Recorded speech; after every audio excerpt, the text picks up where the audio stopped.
Ah, hello. Um, the background is way more yellow than normal. Hey guys, what's going on? This is kind of an impromptu stream. What ended up happening was I got really carried away on, well, the DLC for starters, but then after the DLC, I started trying to do something.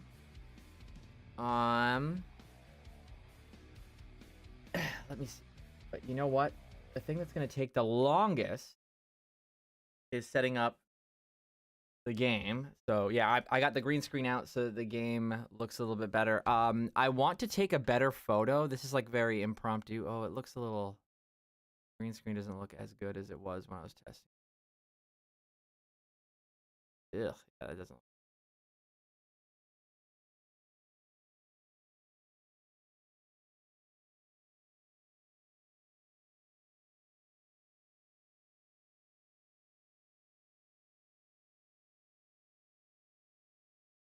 Can't get it. Oh, wow, that's way worse. Hold on. I was looking at the gray.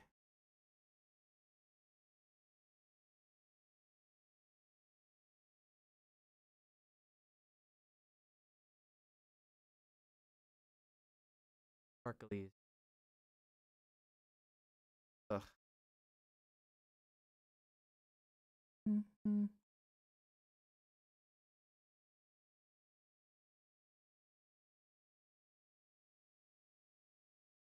Oh, it like keeps coming back.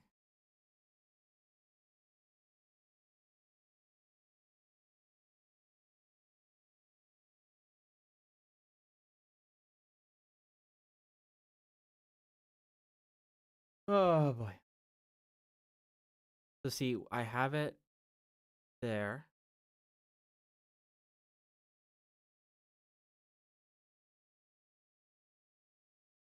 Like it's a little bit twinkly around me, but that's fine. Okay.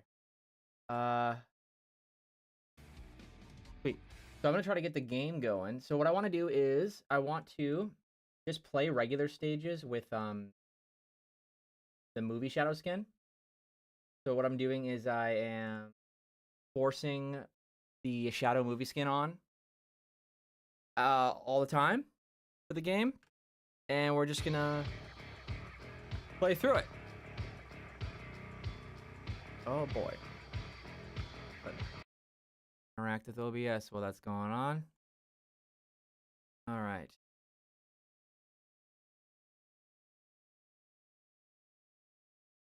That's the one. And it goes away when I try to turn the game on.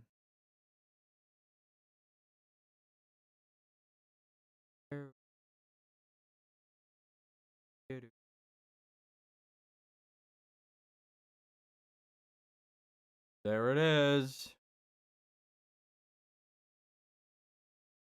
Huh? Wait. I think it's gone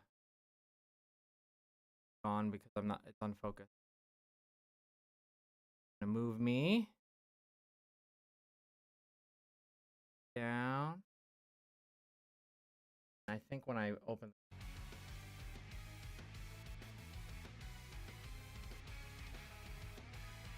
please, should be there. Come on.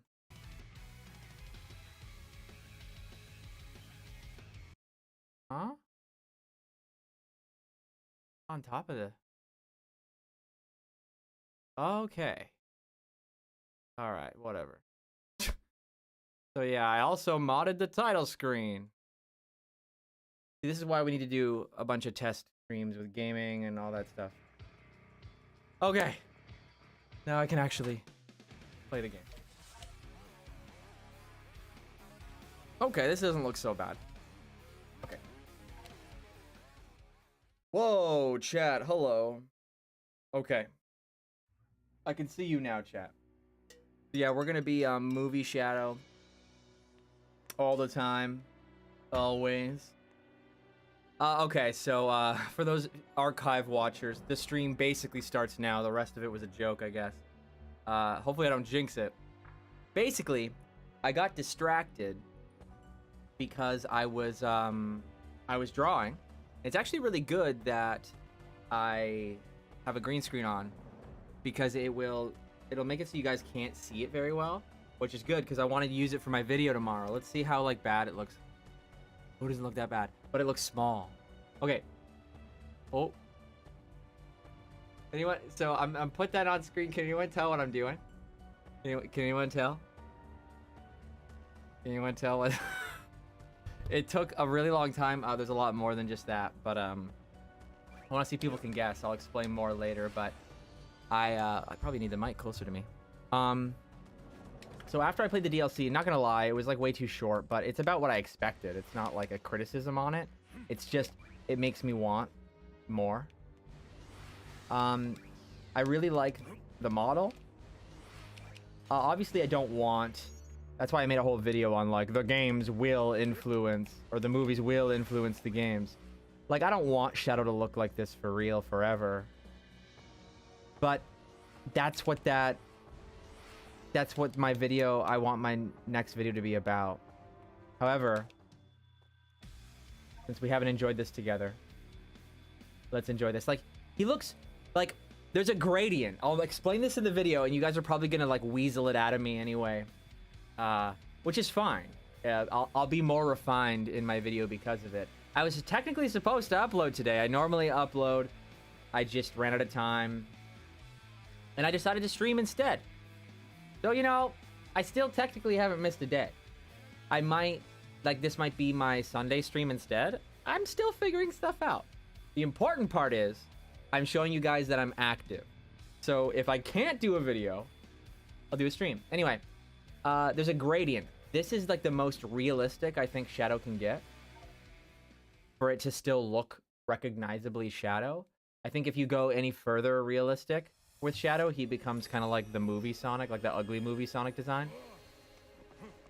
What I would ideally like for the series is like a stylized, like if I were to draw the movie designs in the Sonic style with a few tweaks, that's a really brief way of saying it. However, it took me all day. And not because it takes all day to draw, because that gradient I was just describing is like, oh my god. Like, for example, movie Shadow and movie Sonic, their snout is so... Well, honestly, the modern model, too, is really squished, like a really flat face. And I find that I really like it when they have a little bit more of a snout. So this world just looks so good. And like, what do you guys think of Keanu as Shadow? To stay on topic, what I've learned from my videos.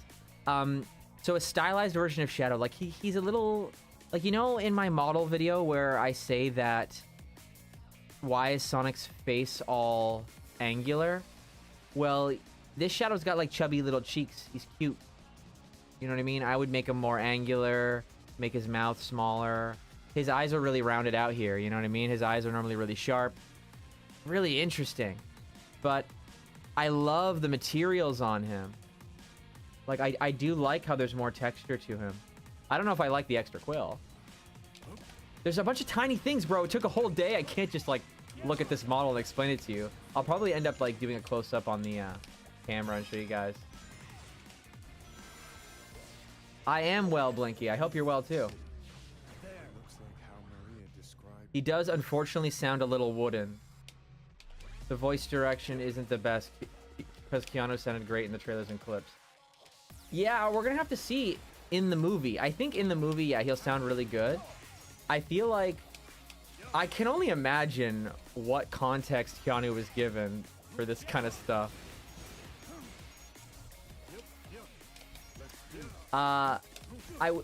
It's hard for me to critique, though, honestly, because I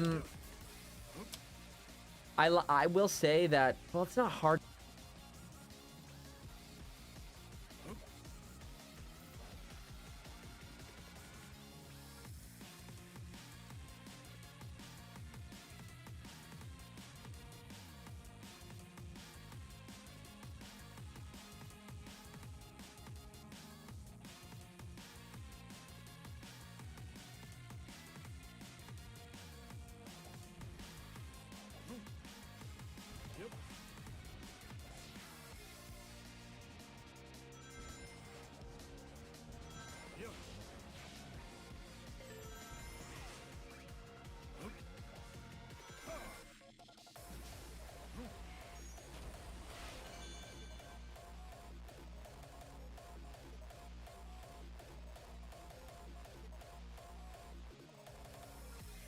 Oh no!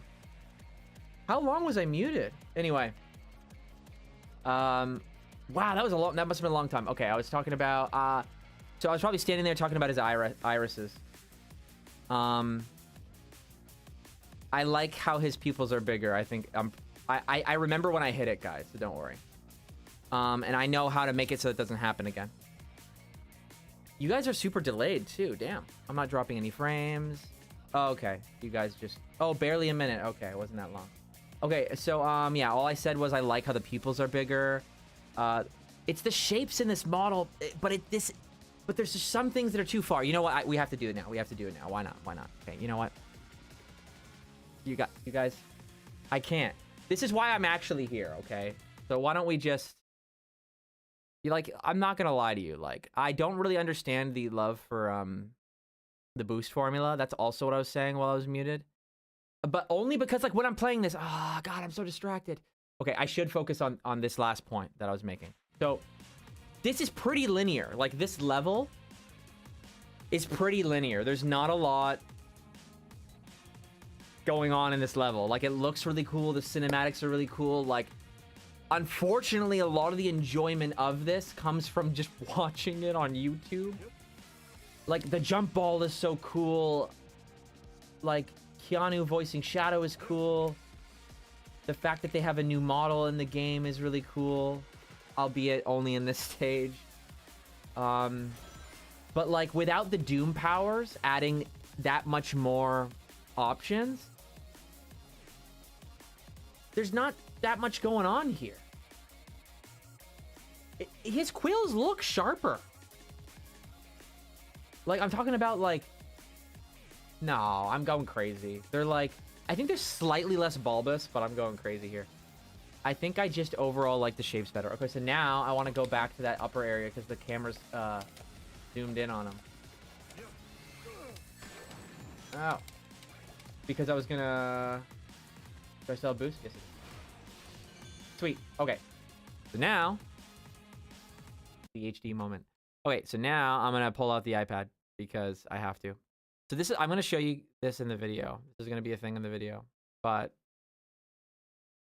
here we go. So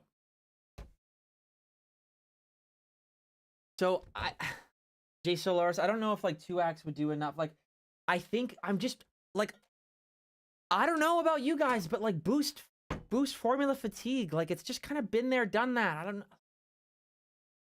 I don't hate it. It's just like, that, like, Westopolis, this DLC shows me that it's mostly cinematics.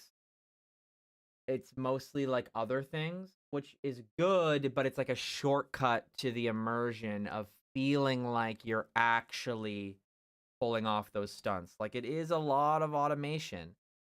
Okay. So can you even like see the character on the screen? Jeez Louise, like, maybe I'll make myself. Okay, so basically, I'm gonna get rid of mine first. So he's a decapitated shadow. So what I basically did is I put, so I can see what you, okay. So basically what I did is I painted the body. I took the shadow that we're looking at right now behind us, the DLC. Because when I looked at him, I really like it. I really like it when it all comes together. But then when the question is like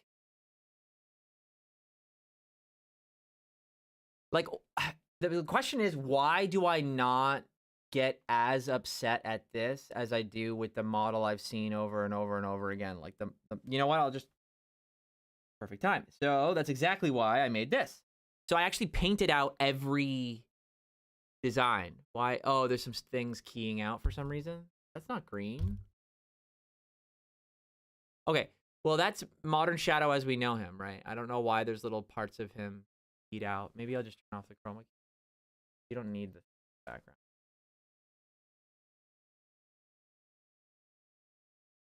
Okay. So, yeah. A little bright. Maybe if I turn down the brightness on the iPad. Oh yeah, the brightness is on max. Okay. Sweet. Yeah. So I just needed to look at all of it. This is why it took all day, right? So I was like, okay. And I don't like I think I did Modern Shadow justice. I don't like that, but I tried to do my very best. So like I looked at them side by side and I'm like, okay, so one I'm like really tired of seeing. Very, very tired of seeing.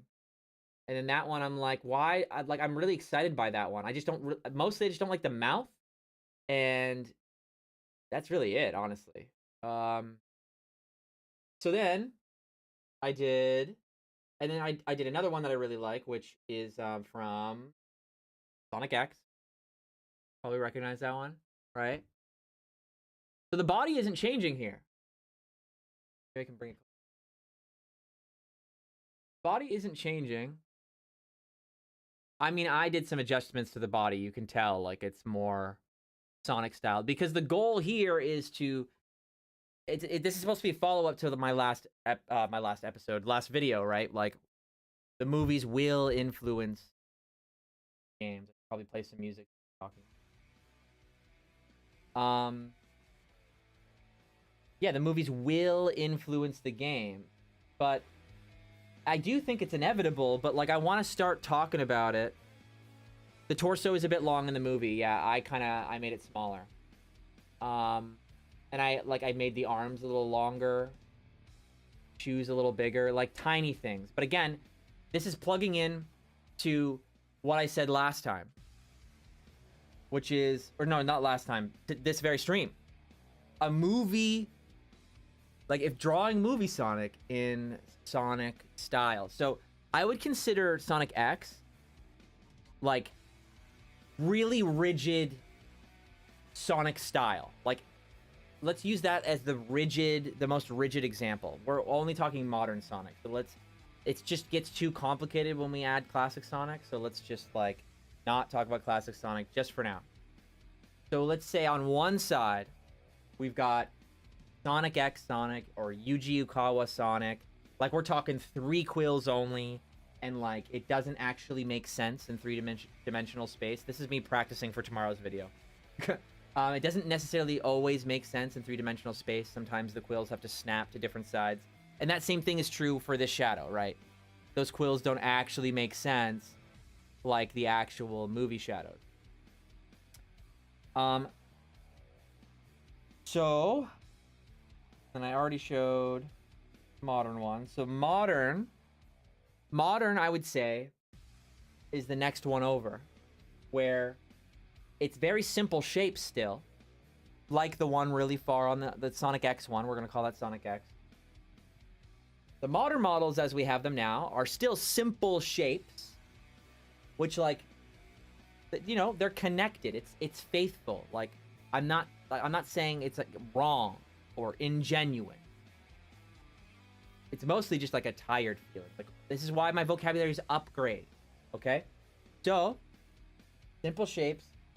However, but we're getting the benefit of it making sense in 3D space, but we lose the silhouette. So the silhouette of his top quill is gone.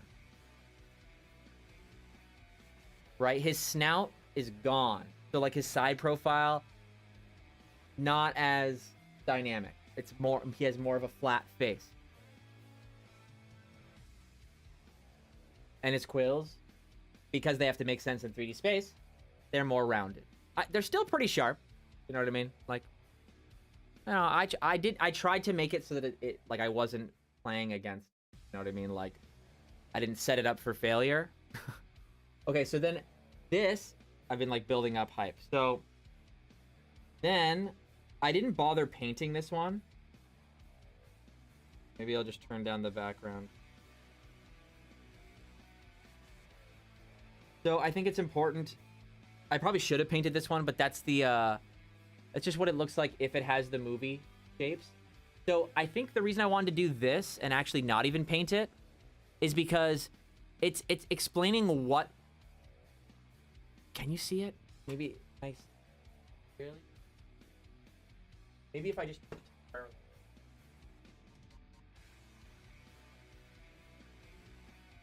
Oh no, I know.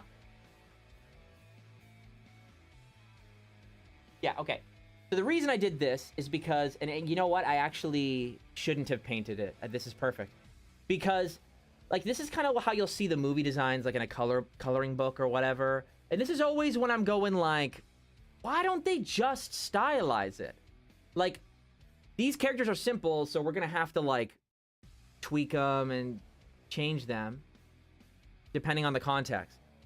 But, I mean, if you're, I don't know, as an artist, I want to challenge myself, so I'm trying to make the best shadow, right? That's why we're talking about upgrade, right? Upgrade. So I'm trying to be, so obviously as an artist, I'm going, how do I get everything? How do I get the benefit of everything? You know, how do I get something that looks good in 3D, but is like a little stylized, but not so stylized, like, because like honestly, I could see why someone would want to avoid this. Like, that's hard as shit to do for dynamic 3D scenes. Like, the stuff we're about to see in this DLC, in the cinematic scenes, it's just going to be harder to do. Like, with a 3D model, too, in-game, like, this is always going to be, like, very specifically, like, when it's 2D hand-drawn. And then if we do it in a 3D model, it's a lot of work. And so if we're going to sell it to 3D animators, there has to be a compromise. Okay, enough build-up. Maybe I can turn mine back on. So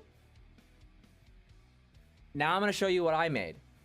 And this is the thing I've been building up to the entire time I've been, like, explaining this. But it's important to explain why.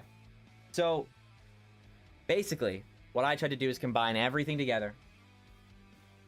And because we're playing with what we know as shadow, like something that's very familiar. Fast as Sonic gets it, yes. Constant force perspective, frame by frame. Yeah, it's just not sustainable. I love the look of it though, but like it's worth figuring it out. It does look nice, but keeping it persistent with that design would be tough. Exactly, from many angles. And I know that firsthand because I spent all day trying to take all of these qualities and mix them together in a way that still looks familiar. But it's really hard, right? That's why I made it like a gradient. So far we had the Sonic X. I'm gonna do it one more time. I think I need to show them in order. So then we got modern. And now I'm going to show mine from far away first.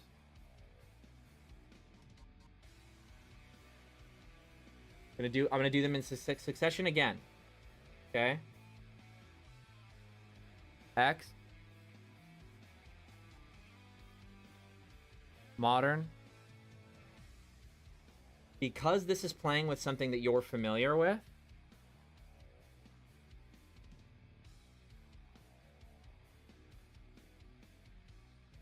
how did we think of the shapes at a quick glance? Because I'm still not even completely happy with mine yet. Oh my god. Every time I look at it, there's something I want to change. Even right now. Jark is noticing spikes. I noticed something that I want to change before I even get you closer to it. Even like seconds before this stream, I was doing stuff to it. There's just something going on. It's really hard. Like, my video is basically gonna be me going, you know what? I know why they don't do this. It's so freaking hard. I don't know what to do. Okay. Okay. Literally, I thought it was perfect last I looked at it, and then I just looked at it there with you guys, and I got, like, nervous. Okay, I'm gonna actually show you mine now. Okay, and this is hard because I'm trying to combine qualities from the movie design as well. Let me turn up the movie design too. Oh boy. Okay. No more changing. It'll probably be different when you see it in the video too. Let me turn off that light. Oh, the line art. Right, I'll turn down the brightness on here.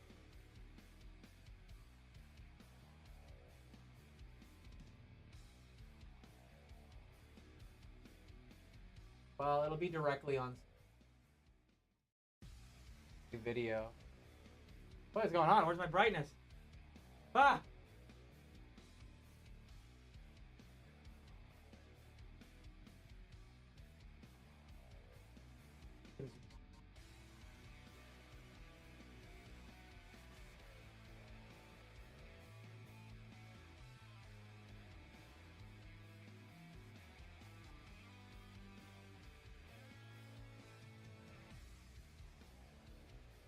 Yeah, you know, I like them.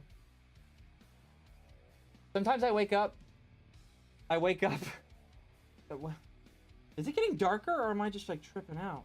Or is the camera like adjusting in time with me? Like they're like battling?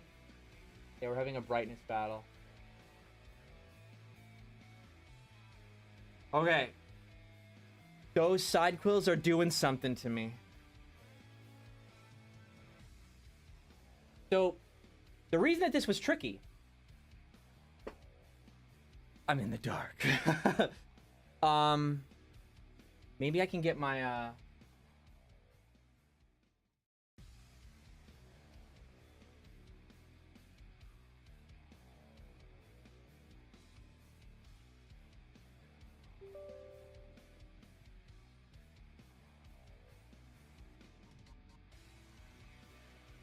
Yeah, I have a, hold on.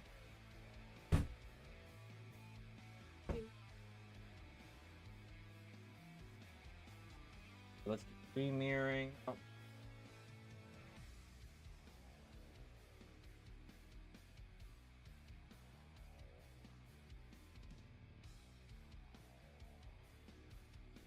Yeah, we're just gonna show it to you directly.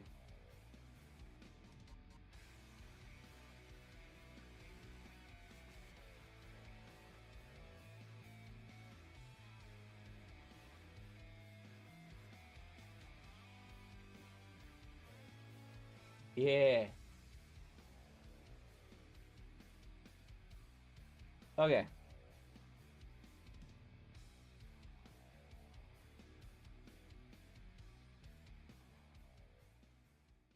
Okay. Error message. I don't know what you guys are seeing. I think this is fine though. So, the hardest thing, actually, what do you think the hardest thing was with this? I actually struggled with the exact same thing as I did on the last stream, actually.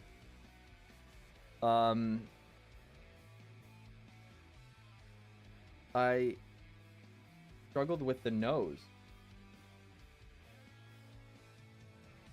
Okay, here we go. We're gonna cycle through them again. Now that you've looked at him.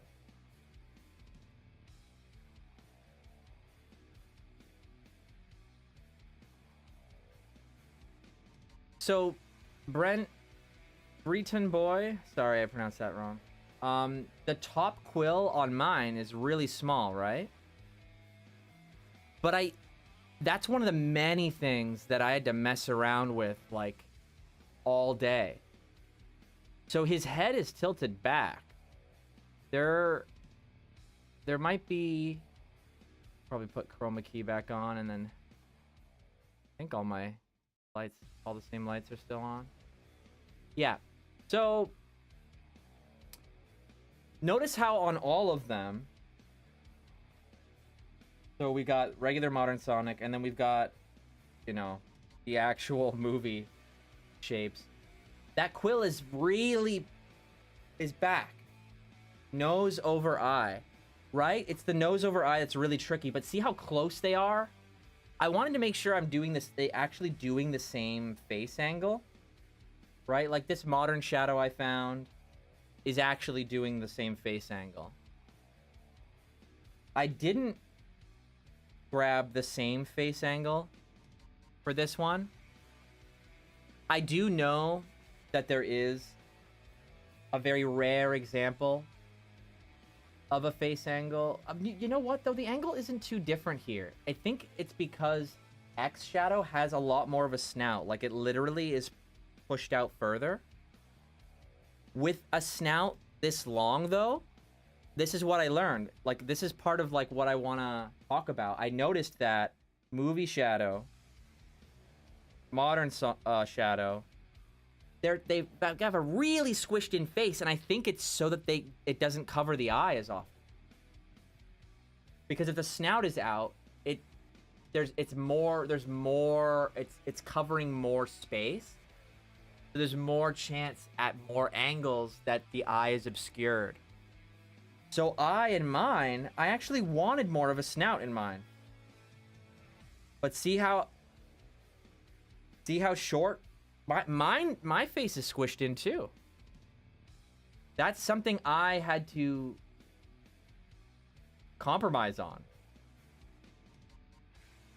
Because this is a head angle that I think is really important to do.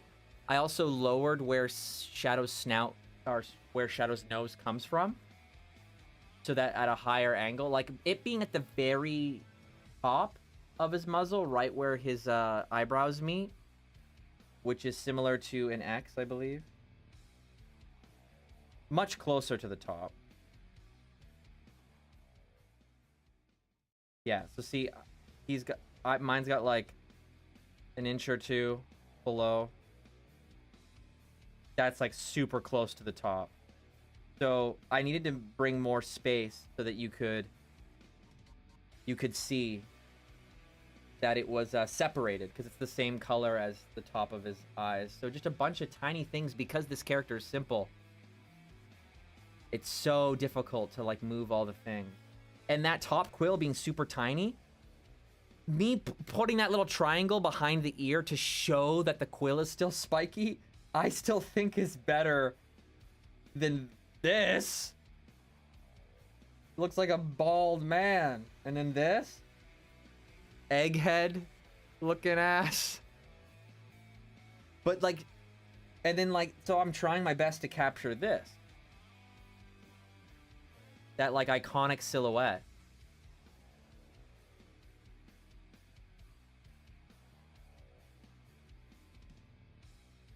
So I'm looking at, so basically the entire time I'm painting mine, I'm looking back and forth between these two. I'm like, why? I like this. Honestly, my biggest problems with this are the mouth, that bottoms of the eyes, and the snout, but I'm understanding the snout now. But still, but I still stand by what I said with angles. Because I just made, I went, all right, I gotta squish his snout in. I'm just gonna make sure the muzzle has those angles, right? It's got that like really long, stretched out W look. So he's got pointed snout, even though it's flat, pointed, and then cheekbones, angular cheekbone. Whereas you've got that W here. Actually, I'm glad I used it as a W in my drawing, because me describing it as a W, right, at the top, like if we're talking about underneath Shadow's eyelid, lower eyelid, snout, other eyelid on the left and the right. Like left eyelid, then snout, and then right eyelid. It doesn't even make a W. Mine, and this is at a higher angle too, so like it might make a W if he like tilts downwards. But mine is so angular that even when it's up, it's still very rigid. Now,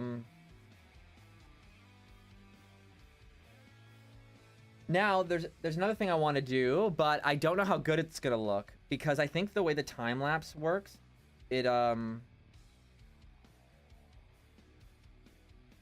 it starts from like the beginning of the entire project, and I think this is the one I used for that one video. So you're gonna see Sonic for a second, but it also records everything you do, even when you like look at a different layer, not just the strokes you do. So you're gonna see me like cross-referencing over and over again, so this might look really funny.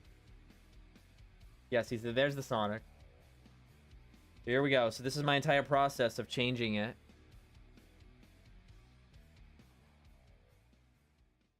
This is an entire day's worth of work, taking the movie design and trying to make it more stylized. So I started with the movie design gameplay, and look at how big that top quill is. Breton boy. Notice that? But you'll start to realize that, like, look, right now, with the quill being large like that at the very top, he looks upright. He looks a little too, like, stiff. He needs to be intimidating, leaning backwards. And you gotta shrink that top quill if you want it to look like his head is angled back. That's how you communicate that. So yeah, right now I'm struggling with that, right? Like, we got, like, the quills take forever. We're doing some line thickness variation just so I can see what it looks like. Look, I'm pushing that quill around. Look at Breton boy. That's why I reacted. That's why I reacted like that. Oh, and here I go. I'm bringing on modern shadow.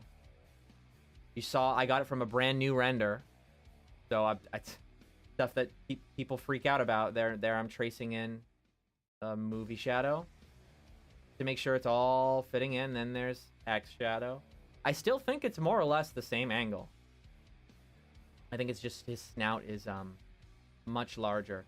Like, slightly off the angle, but, like, this is the iconic angle for shadow. Oh my gosh, that was what I was worried of. Look how trippy that is. See how different they all are, but slightly? This is why this is so hard. Oh my gosh, that's so trippy to look at. Oh my god. This is why it took all day. Do you guys see that? Switching between all of them, I'm tripping out every time. See how much I'm gonna change his face? Like, I should just do this. Guys, you're gonna go crazy with me. See how much I changed that mouth? See how much I changed that jawline? See how much I changed those back quills? The title says DLC. We will play the DLC. I'm kind of fatigued with boost gameplay. I'm more interested in the model upgrades. I'm more interested in the fact that Sonic Team got to animate with a different face. So I'm going crazy with the face. Oh my god, I'm tripping out! Okay, so see, this is where I realized I need to move my nose upwards, but this is really hard. See, this is the struggle I was talking about. So that does not look right. But I'm in the right direction. I'm glad that I took that risk. Shadow's freaking through the multiverse, right, Jark? This is not easy. And that quill is still big.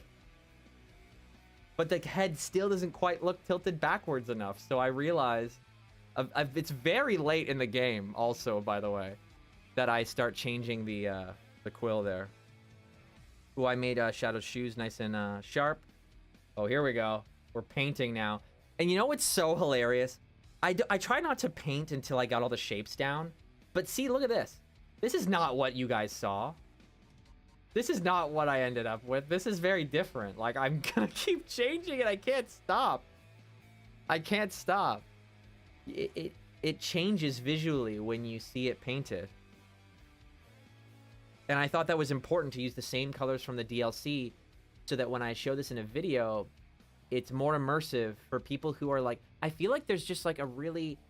A visual aid is really important for discussions like these.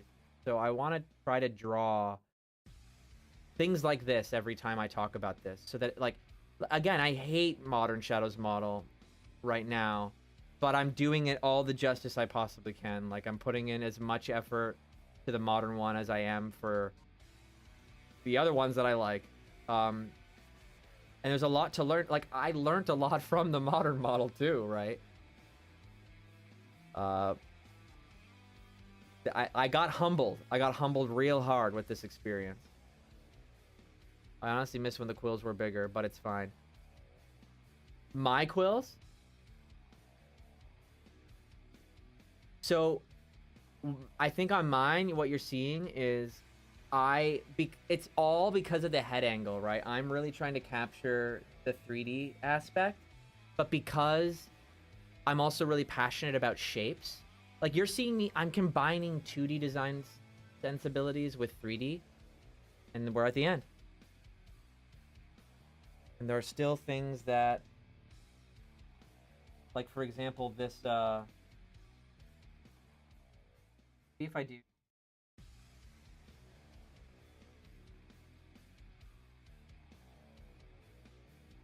Huh, no. X Shadow was like, draw me. Yes. It's my turn to be drawn.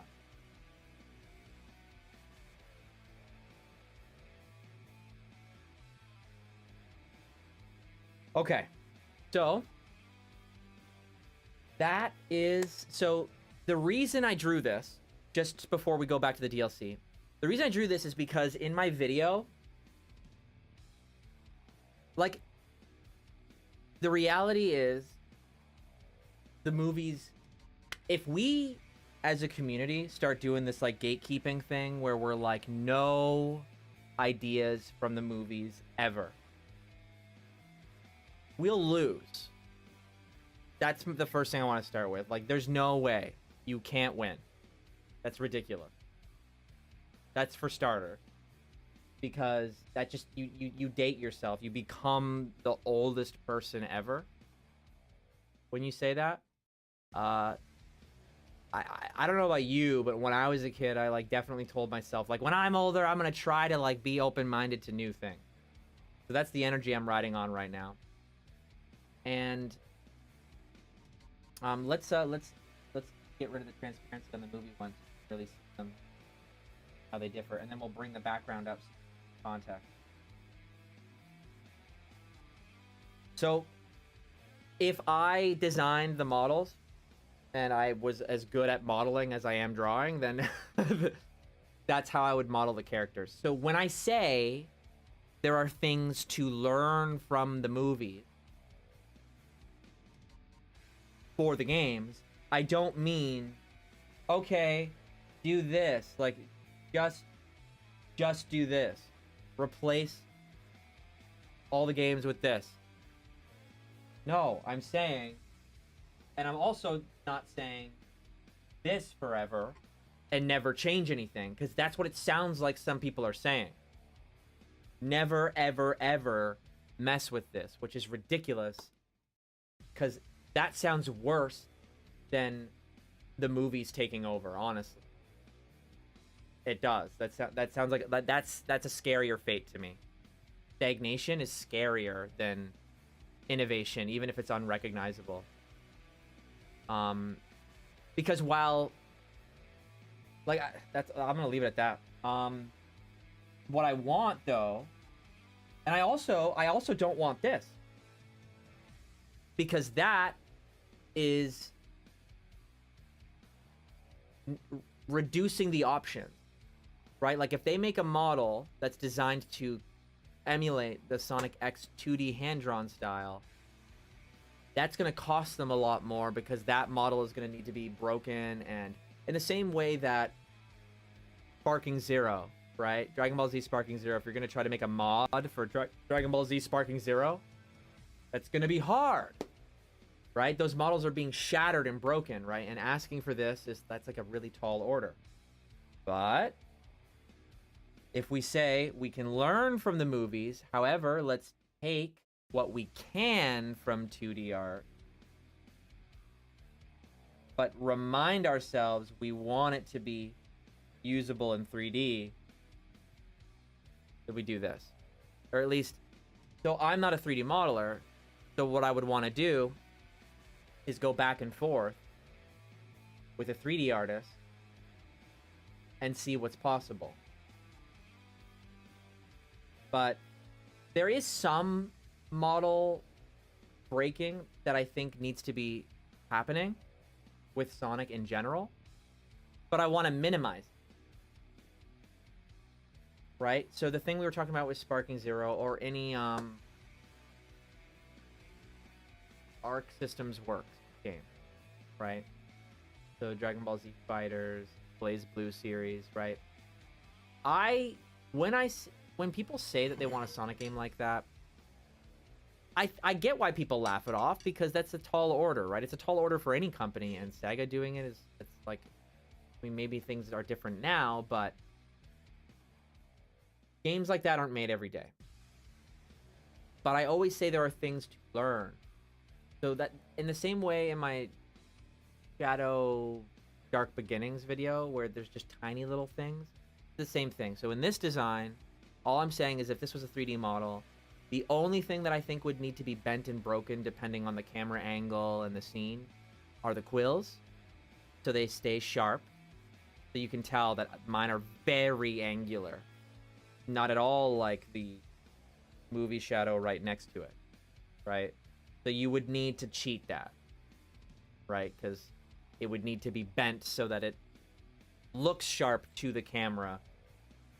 It can't always look sharp because it's only looks sharp at a certain angle, right? Like if I had a knife and I pointed it directly at you and you're drawing that, it just looks like a ball. So it's the same thing with shadow. Like you'll have to cheat that a little bit. But the only other thing is the mouth. And the reason I keep saying the mouth is because we didn't go down the route of ugly movie Sonic. The movies actually do give us a stylized mouth. It is stylized. Like, it's actually one of the only things that is stylized. And when I say stylized, I mean like, right, they separated the eyes. They're like, we do not want to figure out this weird, like, abstract mono eye thing. But they're trying to figure out the weird side mouth thing where it's like slightly to the side sometimes, in the middle on the sides. Like, in the movies, they are messing around with that. And when I say, like, there's things to learn, that's what I'm talking about. Because, like, there is. There is. So I think that's mostly all I wanted to go over. I'll probably look at this drawing tomorrow morning and be like, oh my god, I need to redraw it again. And then I'll talk about it then. But that is basically it. So in a nutshell, I basically... while it sounds like I'm going like, oh my god, do things from the movies, games, I'm going, no, like, let's I'm more worried about people clinging to what we have, like what we surface level understand of what Sonic is, clinging to it so hard that anytime Sega tries to experiment, or we scare them away from experimenting, and thus we get just like boring stuff, like that they're too afraid to make anything unique. That's what I'm more afraid of. And I think that's a rational fear. No? Song for a long time. So, I mean, I'm honestly glad I spent a long time on that, not playing the DLC, because I don't really know. I guess I can talk about gameplay again. So, like, long term, right? Like, long term. Do we really want, like, I don't think this is a hot take. I'm tired of the, like, this is a hallway. I jump. I can go on the wall. Like, there's like, I don't know how else to describe it. Like, every time I go through it, it's mostly the same. I can't move here, by the way. Can I go back down? No. It's just, it feels restrictive. There's not a lot to, and I feel like every time I play it, this is what I'm waiting for. So I'm making a video tomorrow about it, Little Big Wave. That was just my rehearsal. I just did it in public here. A little bit of an exclusive. I also, I spent all day on that, because because the character designs are so simple in Sonic, so it's like, when you're trying to do that gradient that I was describing, right, where it's like super stylized, where it can only really work in 2D animation, or breaking a 3D model a million times, the modern models, and then I forgot to say the movie models would be on the other side, right? And what I tried to make was right here. So it's basically X, shadow, modern shadow, what I drew, movie shadow. So for me, the really exciting thing is right in the middle of what we have for modern shadow and movie shadow. But just because of this gradient I'm making, that doesn't mean it doesn't come with like characterization or voices or stuff. Like, we're literally just talking about like technical advancement. No different than like a new smartphone and the features, and go, ooh, I wonder if a competitor will do that. Do you know what I'm saying? It's just because it's also Shadow. And Shadow is a very simple design. You know what? A smartphone is a good example. Because a smartphone is like something that is... You understand what it is. Something that most of us understand what it is. And there's expectations behind what it does. That's Shadow. And the only reason that I'm saying there are things to learn is just literally because there's another interpretation of this very simple design. And oh, would you look at that? When you combine some of the ideas together, you get innovation. That's pretty neat. Maybe it's just like, I don't know if you guys know this, but like when you draw, that's kind of how it works. Like, I know this is like a big discussion with AI and everything. Like, oh, like machine learning and like generative AI, it's the same as a human. No, because like my fingers are all crooked. Like, see my pinkies? They're crooked. Like, because my hands are messed up, my line art is so messy. Like, and it's not just because of those pinkies, right? It's a bunch of things that all come together. Right? Like, I study a bunch of different types of media forms, so like the fact that I'm scatterbrained is probably why I take an entire day to draw something. And I have to look at it from different perspectives and different angles with different goals. See, the camera angle on that just looks so good. Also, Shadow's hands. The hand model is slightly different, guys. His knuckles are more pronounced.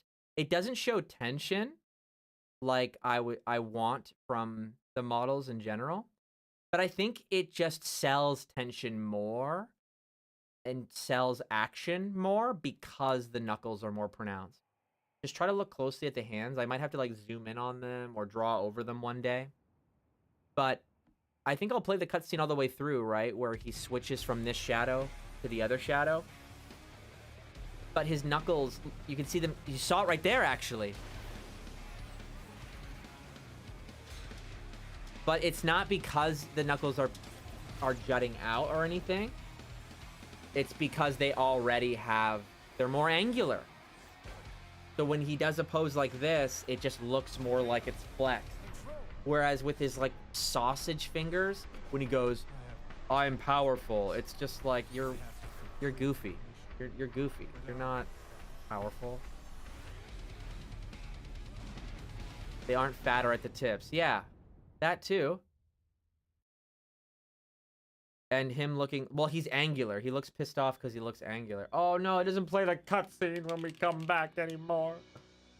Though I will say, his head's too small.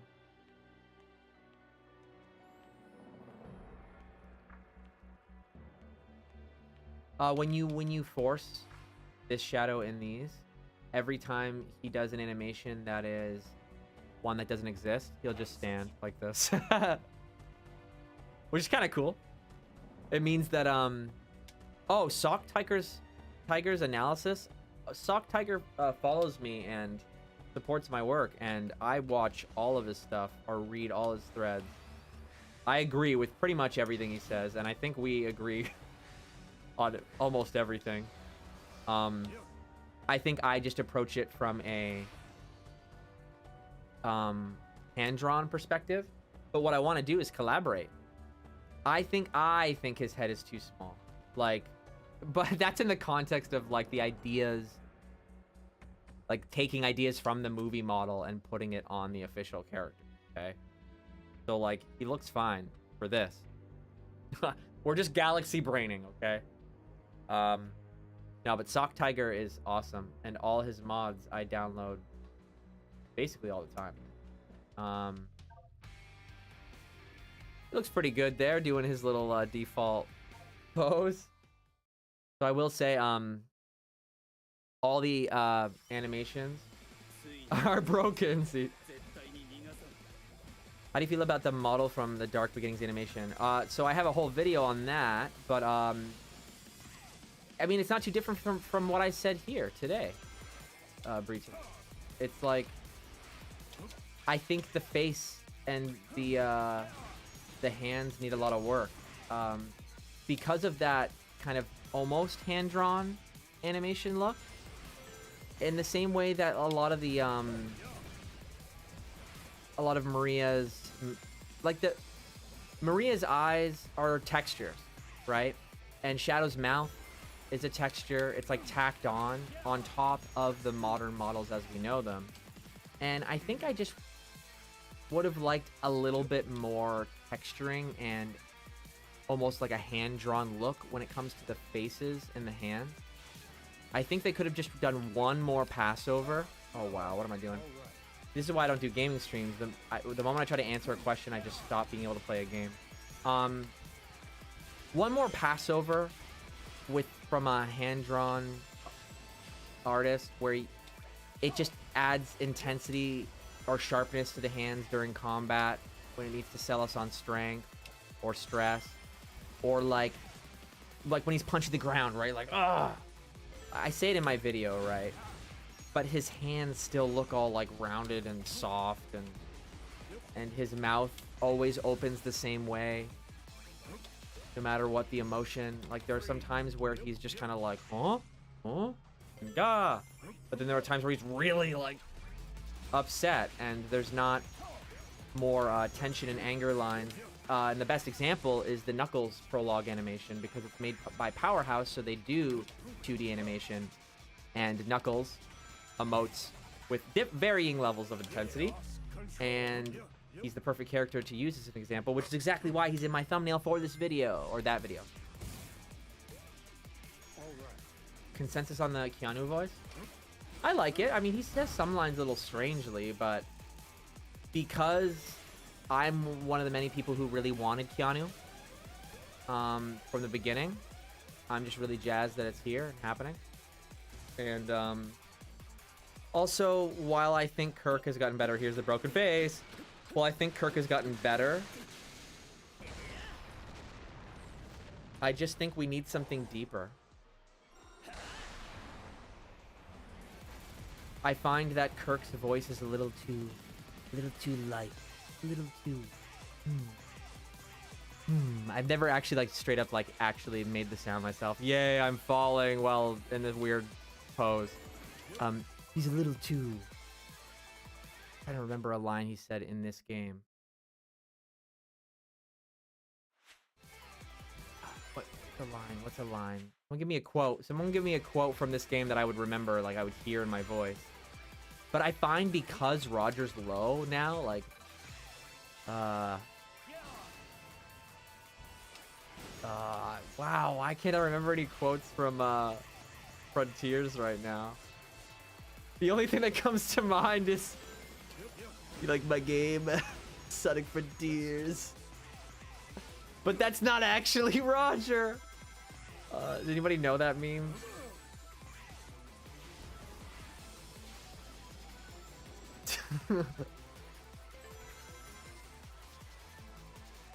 I'll take this power and use it as my own. Wait, what is... Oh, yeah, that's when he's like... I need other quotes. I'll take this power and use it to overcome every obstacle. Oh, yeah. Yeah. That's actually a really cool line where he, like, has the wings and stuff. Broken face, Shadow. I don't even remember what it sounds like. Wow, I am biased. I can remember all of like the Jason lines and David Humphrey. Yay, I'm standing and falling again. It's like, I'll take this. I feel like I can't even hear him say, I'll take this power. I can always hear him say, and overcome every obstacle. But see, even that, I know he sounds like, every obstacle. I'll overcome every obstacle. That's as deep as he gets, right? That's as bassy, I should say, bassy. Whereas, like, Jason's Shadow was very, like, if anything, like, if you couldn't hear him, it was, like, it was all chest voice. It was all, like,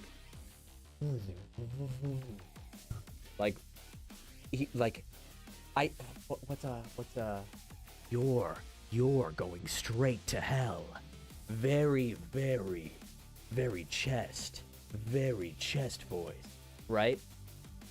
Overcome every obstacle. That's Kirk. Overcome every higher up here. What's going on? Right? What is this power? It's higher, and Shadow is down way deeper. Like, sorry, Jason. And Humphrey is where Kirk was. Humphrey is higher up, going like, too easy for me. Like, he's even higher, I think. And I think that's why it's hard, because Jason, that's why I focus so much on contrast in my voice acting video, because over time, like, I was ride or die adventure cast when I was a kid. Now, I'm a teacher, so when I say this comes from a place of love. Like, I love working with kids. However, you are ignorant as a kid. Like, there are things you have not experienced yet. You are not your best you. You know what I mean? Like, your future you will disagree with you, and I'm not calling you dumb. I'm waiting for the future you. And that's why I'm a teacher. I'm trying to make sure I figure out what each individual kid's path is, help them achieve that. However, when I was on my path, it took me a while to figure out why I liked certain voices. So I liked David Humphrey at the time because it really did contrast Sonic's voice at the time. But there's so many characters now. So now, within the context of everything and all these different characters, right? We've got Silver, for example. If David Humphrey, like, I know that it sounds crazy, but like, Silver feels like he should be the character that has a like David Humphrey-ish voice, where it's like it's gentle, it's smooth, it's light, but it's not dark. But it also is a little bit jaded, like it has some crunch, some texture. Whereas Sonic is a little bit more bouncy and free and not necessarily high-pitched, but sharp, right? That's why it ends up being nasally. It's face voice. He's in your face. He's not like way up there. That like Tails is like not, I can't do a Tails voice, but it's much higher, right? There's a head voice, a face voice, chest voice, belly voice. I honestly think Jason is a chest voice. Jason Shadow is a chest voice. Roger's Sonic right now is a chest voice. Right? You can hear, well, Roger's Sonic voice right now. He brings it to his face voice when he does, like, Sonic Colors Sonic. What is something he says? Baldy McNose hair. Baldy McNose in your face. Like, that's face. And, like, whether or not, like, depending on what every actor's comfort zone is, there's going to be less tension. Yeah, it's in the void. It does this at the end of every level. I just use this as an opportunity to explain. It uses, in order to get the victory animation working, I think the code makes it so it plays that every time. But it makes it so we get to watch a cool little thing every time I play a level, and then I get to just keep talking. So face voice, right? So depending on the actor's comfort level, they're gonna have a different, or their experience and their unique voice, right? Every actor is gonna have a different vocal range. Some actors are gonna have more flexibility in their face voice versus less. What I think is going on is they have Roger doing chest voice because his chest voice is incredible. Think about what he typically gets casted for, right? Those like large chest, like Captain America, Chris Redfield, like strong, like it's chest voice. Like there's things to this. Like so they're having him use his chest voice for Sonic because it's a protagonist. A chest voice is typically associated with a protagonist, and Sega is leaving it to these very well-renowned casting directors to handle the voice acting for their series now. Because the last time they let Sonic Team do it, it's the same reason they're not letting Sonic Team control the writing as much as you know, they used to. Because they're afraid. It's the same reason the Sega does anything else, right? They really, really want to make sure that their audience is satisfied. They listen too much sometimes. And this is one of those situations where, in the same way, like, that's why I'm happy we have Ian, because it's like, at least Ian understands the games. Obviously, ideally, we would have the exact same writers from the adventure games. Anyone who is originally on the team that knows all about how Sonic should be, obviously should be the one doing it. But I think Ian is the only way we can leverage the fact that Sega is insecure. But that's tied to the voice acting, right? So, Roger's fantastic. He acts fantastically. It's a fantastic sounding voice. It's not grating to hear. It's not. But that's what makes this discussion so weird. Oh, we're bugging out here. Whoa.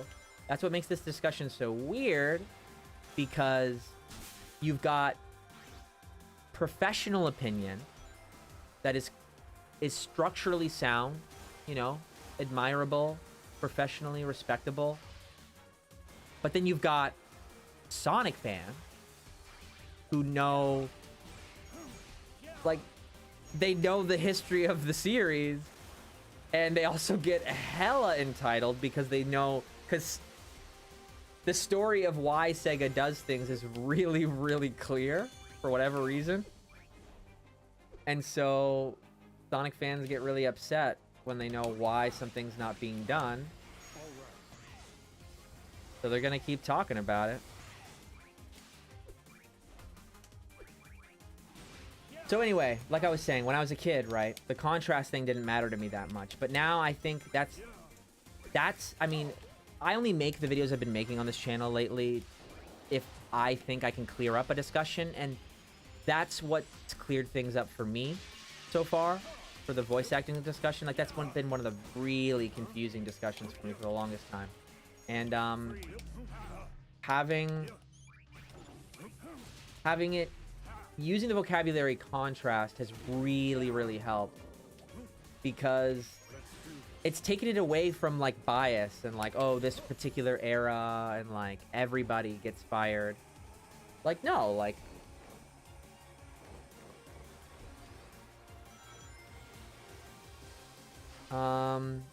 so yeah, I'm gonna look at the chat. Recast Sonic, but keep Roger for a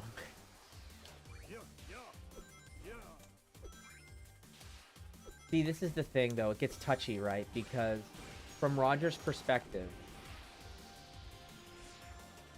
like, I've worked with, like, professional voice actors, so, like, I know it feels rude. I don't want anyone to be, like, losing their job. I want him to keep his job. The longer he keeps that role, the higher he can negotiate for contracts and other work.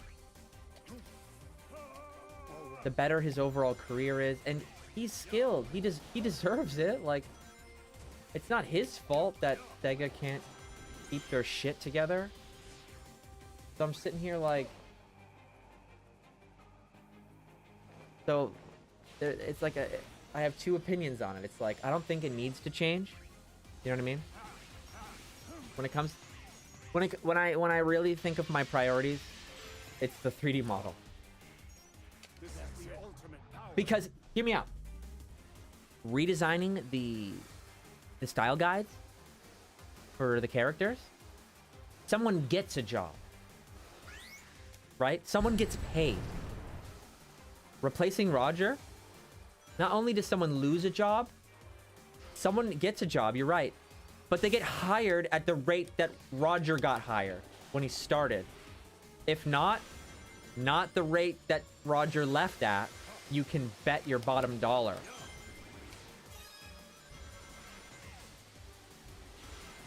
So, I guess, see, being an adult just changes things. What can I say? I think being an adult really does give you a certain perspective. But see, I am also making these videos with the understanding that, like, maybe I'm on my way out. But that's fine. I've never had more fun making videos. I don't care about the views, like, because, well, like, I care about the views in the sense of, like, people are still watching. You know what I mean? Like, it's like if everybody stops watching together, then, oh, I'm okay. This is like wasting my time. Like, there's probably a better hobby where I can practice my skills, where people will also get enjoyment from. But so long as I know that people are getting enjoyment from it and it's actually helping, then I basically just want to leave everything publicly, that all my takes on Sonic media as it is right now for as long as I can, in the hope that when I stop, I start seeing a little bit more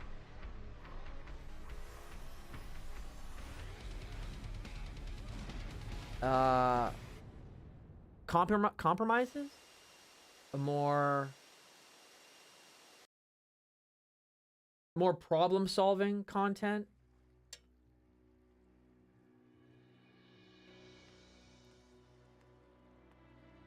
The glitched out cutscene could have been skipped. I'm just not skipping it. At this point, we keep the current cast because of sunk cost fallacy. Like, honestly, we can keep the current cast. Like, if you're really asking me, in a perfect world, like, the cast would be different, right? Like, and if I had to pick between existing voices, that's a different story, right? But the contrast piece, I keep coming back to that because, like, you know what? My point is bigger than just that. Why is it? Because I cannot be the only person who was a Sonic fan and studied acting. And when everybody in this voice acting discussion is just saying, I like the cast I grew up with because that's what I'm used to, right? Like, in a roundabout way, that's pretty much what everyone is saying. Like, oh, it just sounds like Sonic. It's who he is. He was voicing him in the game that was written well. But, like, why? Why is the voice, like, effective? Maybe it's because I also, like, studied script writing and, like, narrative.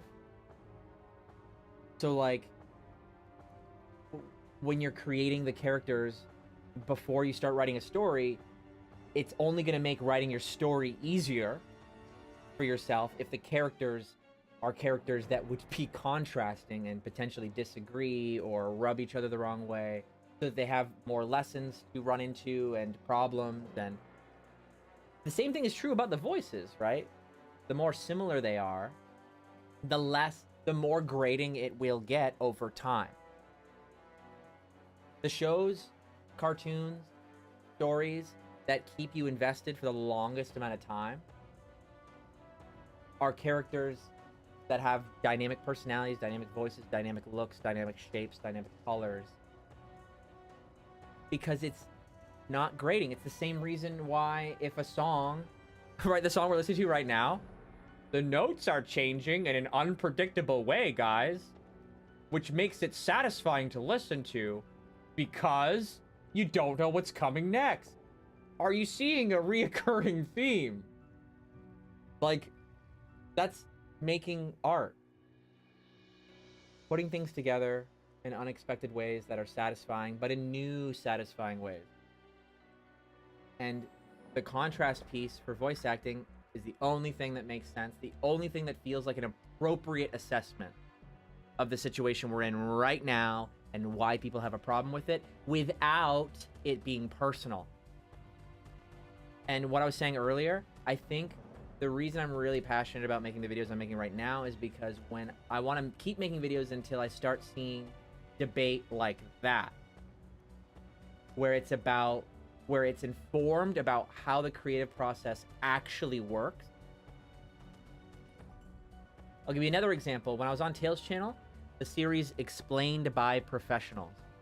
If you know someone who does 3D modeling, invite them on your stream, right? Like, if Sock Tiger is in the chat right now, I'll bring them on.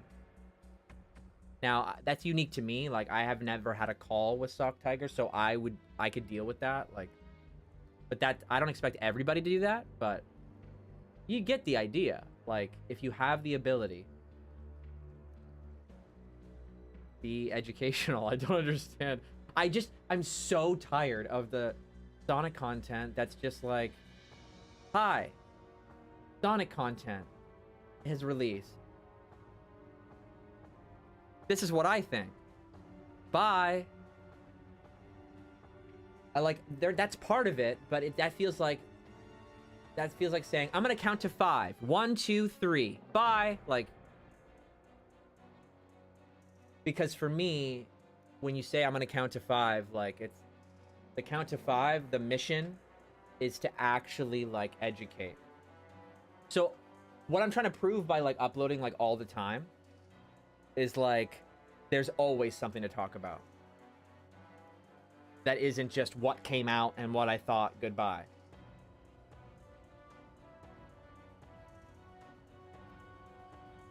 Like, for example, today I could have very much just did my take on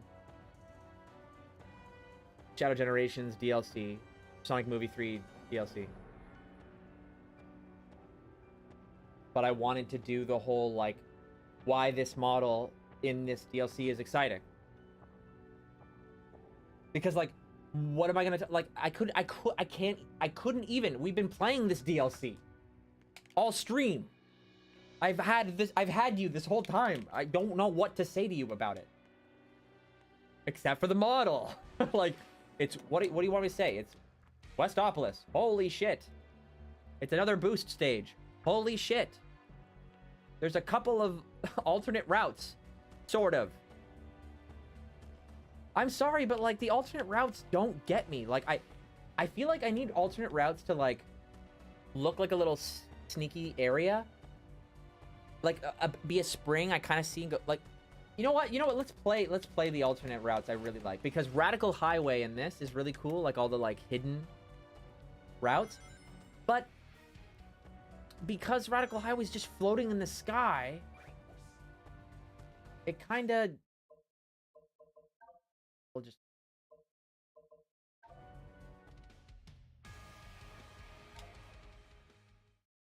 So I want there to be like a little. I want there to. Oh my god. Maybe Movie Shadow can't play this stage. Oh.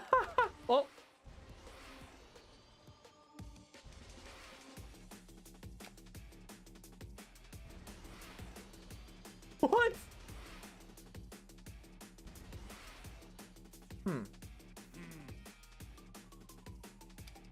I guess I spawned inside of it.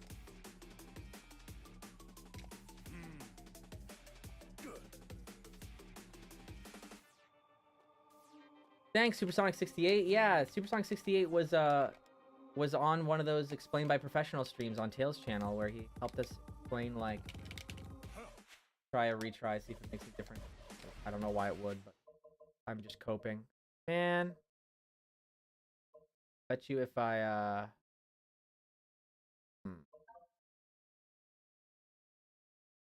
let's see if I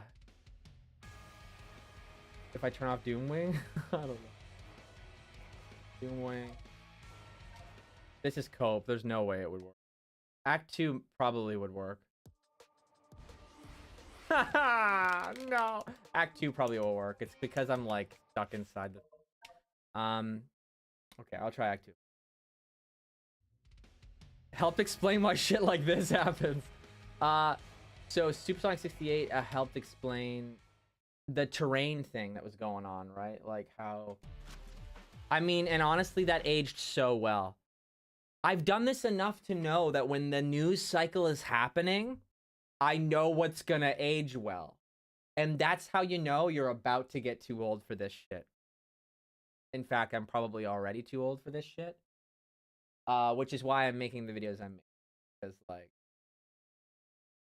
someone else will watch these and they will be able to hopefully get in front of some of the issues that are coming our way as Sonic advances into the future. Because you know he's going to be advancing like crazy into the future. And I don't care, guys. It is inevitable. Like, the movies are going to influence the games. And you young fans right now, you are going to have to deal with it. I don't know what to tell you. I'm trying to equip you with the skills necessary. But it's going to be rough.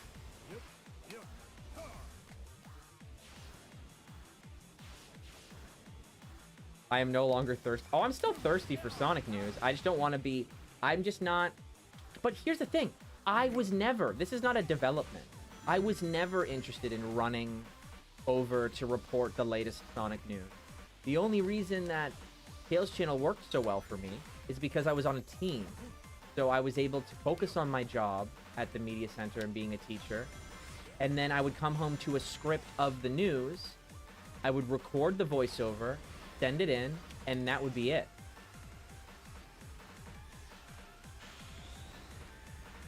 And so long as, like, that was it. I don't... The bigger news I would record on cam footage for. But like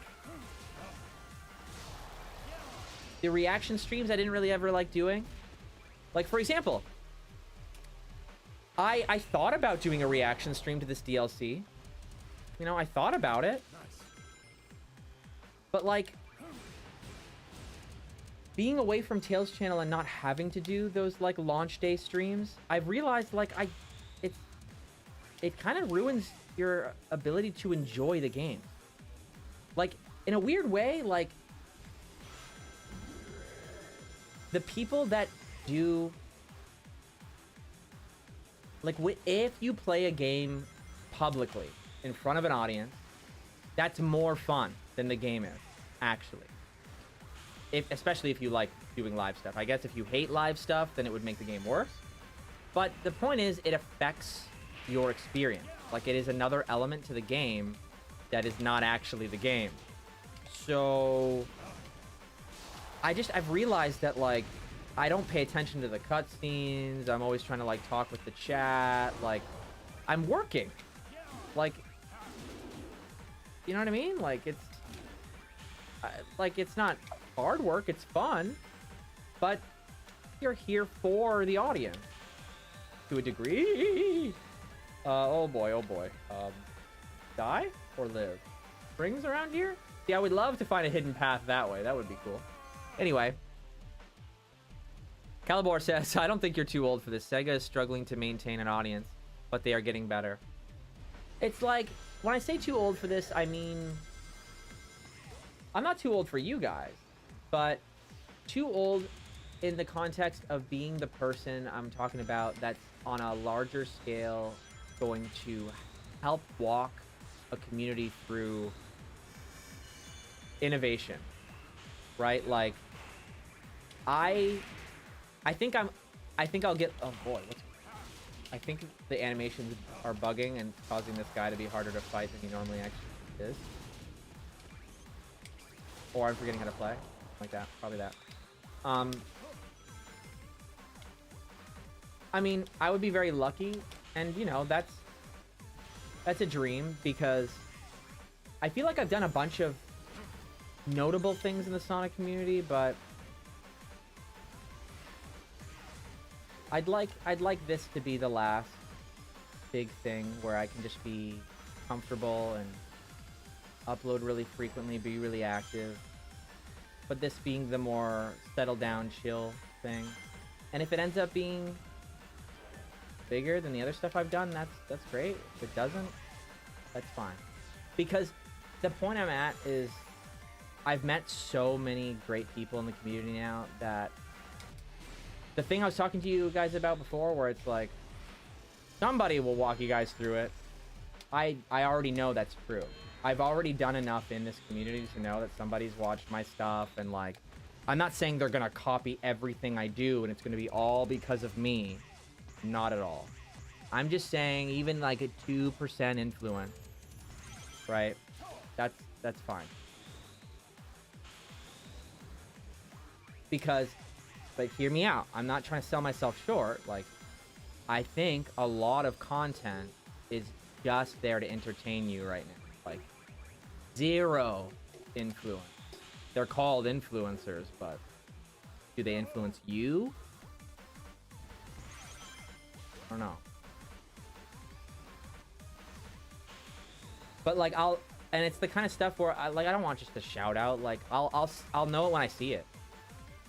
You know, like I'll see someone talk about something, I'll be like, that is the vocabulary I was using. That was the way I was talking about this shit. They are hearing me. Like, they don't even need to say my name, and it doesn't even have to directly be me. I don't even care. Because even then, it's like, oh, we're thinking the same thing. Because, like, if it's not from me, then it's like, I was on the right track. Because I know I thought of it alone. So it just means I said the right thing. I don't know. It's just not... I've done enough. I've done perfect redesigns. I've done speed strats. I've done Silver Eats a Banana. Tails channel. I was in Sonic Stop Motion Adventures. I was in Some Call Me Johnny's video with over 1 million views. Like, I teach kids media on how to make videos. Like, I don't... Like, I'm not joking when I say I could be, like, killed right now. And I'd be like, yeah. Like, bleeding out and be like, yeah, I did pretty good. There's definitely more that I want to do. Okay? Not saying that, but, like...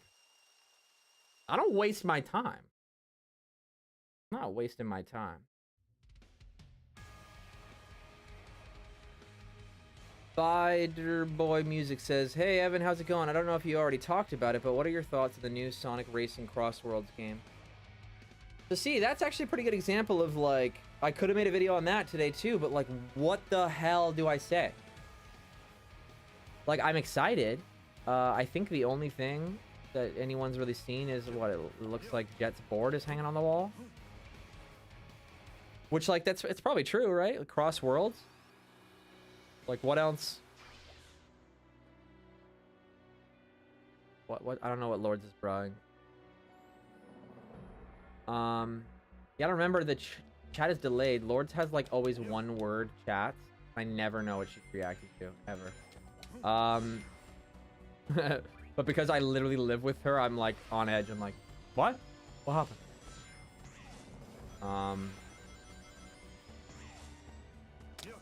Darn. Oh, so the racing game, like, the Crossworlds, like, I don't know what else you could do with it. So yeah, I guess it's gonna be just like anything and everything that could ever race. I wonder if that's gonna mean, like, movie characters. Crossworlds, like, what else could that mean? I feel like we could see, like, it sounds like, honestly, they're doing the multiverse thing, but with racing. I'm honestly not too excited. I was honestly hoping they would really, like, double down on a Riders game. Because it just has so much more unique identity. Like, doubling down on a Riders game is more of a risk, objectively, because for whatever reason, Cars is one of those things where it's like, Cars, money. I don't know why. Cars, money. Like, there has to be someone at every company, every company, sitting in a corner going, "Are there cars? Did they include cars though? Race cars? Fast race cars? Fast race cars with stripes? Oh, 20 copies." Like, I'm not a car person, but like, ever since I was a kid, I've known that, because I was the kid going, why does Sonic need a car? Ever since Sonic Drift. And, like, again, I said earlier, right, when you're a kid, you're ignorant, whatever. But even now as an adult, I'm like, that's just because money. Like, when we were kids going, why does Sonic need a car? And they were like, he wants to have fun. No, he wants money. Sonic wants money. That's what he wants. He's in that fucking car to get some money. Even in the takeover, he's like, oh, I do it so it's fair for everyone. No, shut up. You want money. Sonic never talks about cars, ever. He doesn't give a shit. Like, you cannot ever sell me on, like, friendly competition. It's, like, the most forced thing ever. But riders... That's how you fucking... I'm sorry. I'm getting angry. That's how you know that the Sonic team back then, there was some... That car person was obviously not in the room. And there was someone in the room instead going, story. World. Like, why does this happen in this world? Like, what does it mean if we do this? And how do they do it? Right? That's what Riders literally is. They go like, let's do a racing game. But why? How? How do we make it feel Sonic-y? How do we make it different? How do we... Like, they're in the future or something. And, like, somebody's thinking. And I'm sorry, I'm never gonna... It's never gonna be as exciting when it's just like, what if Sonic and friends got cars? I'm sorry, it will never hit. Not for me. Hooray for all the cars, people. Hooray for your, like, the Hot Wheels you can sell now. Hooray for the remote control cars you can sell now. Hooray, I don't care. I don't care. You like cars? Great, but, like, whenever I'm playing a Sonic game where he's in a car, I'm driving and I'm going, you could mod this and make it, like, not a Sonic game at all. Whereas, like, if you did that to a Riders game, you'd be like, this is kind of like Sonic Riders. You know what I'm saying? Ugh! Sorry, guys. I'm always going to stand behind what is unique. And Sonic Racing, like, the only thing I could cope with Team Sonic Racing was the team mechanics. They were doing something different. Oh, but you can't even use it because you can't play online. You can only play local, but you can only play 4-player locally, which means the 3-people teams... Oh, it will be very fun to race against CPUs. Oh, no, wait, it's fine. Locally, we can be 3 together, and then we'll go online.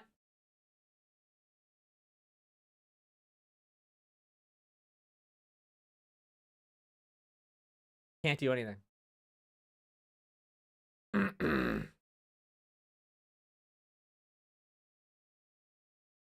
Oh, yeah, so Chaos X, aren't you working on that? Oh, gosh, no, it's so embarrassing. I don't remember what the name is. The Sonic Riders...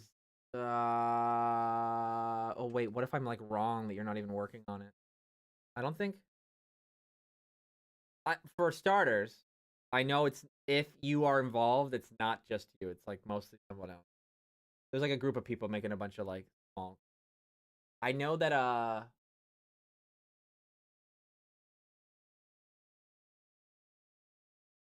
Beats is involved in that one. That much I'm sure of. Guys. Play video game. What other stages are good in this video game? I'll just play the DLC. I didn't even touch the challenges because, like, it's ring collect. I just don't care, man. Okay, I got a lot of takes. I guess I had a bigger take about the racing games than I thought. Should I make it... Guys, chat. Should I make the angry Sonic Racing video? Because, like, I can see it now, okay? I'm asking for hate, okay? Because it's a new game. So people are excited. Everybody's speculating. Everybody's hee hee ha ha happy. And I'm gonna be the guy going, I don't give a shit. But like, I kind of have a point.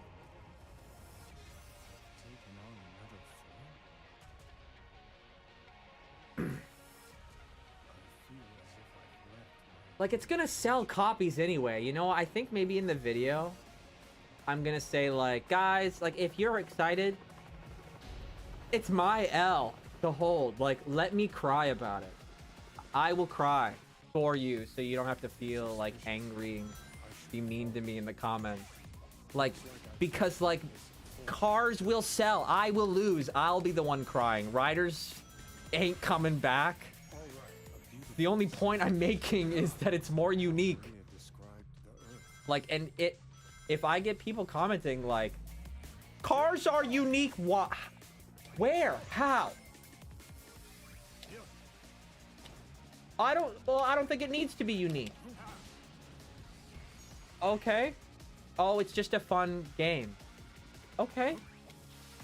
But I would think it was more fun if it was creative. For me, like, that's like right now what I'm playing, guys. Like, there are people who are really excited about this DLC. They're playing it right now. They're playing it like 8 times. I'm sorry, but when this stream ends, I'm not playing this. But I am listening to this remix. I've listened to this remix all day. I've watched the cinematics over and over and over and over again. I've looked at this model, like standing here right now, like I am. I drew over the model all day, combining elements from Modern Shadow with this one to see what looks good. What am I not doing? Playing the game. I'm sticking behind. I'm weirded out now because I feel like I'm one of the only people who has boost game fatigue. Because I'm sorry guys, I don't feel anything playing this right now. Like, I just like I'm gonna actually like try to play well. Okay guys, I'm not gonna talk for a bit. I'm gonna lock in, okay?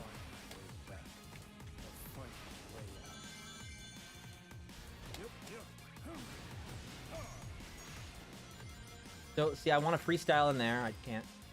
So I'm gonna keep locking in.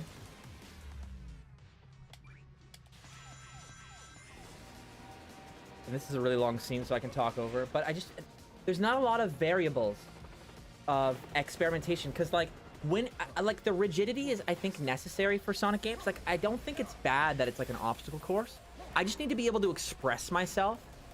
And I think that's the best way to describe that is, like, there needs to be a way that, like, when you're watching me go through the level, you know, oh, that's Evan. Like, Evan is playing through the level. Like,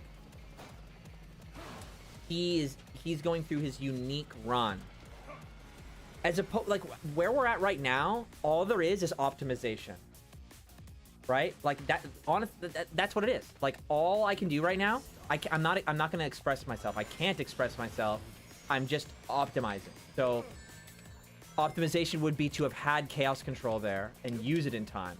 I'd press the button, but I guess I didn't have the meter for it. So, the only option is optimization. So, oh, next time I will go there. Or you pass a route. Oh, I didn't have bars, so I can't go up there.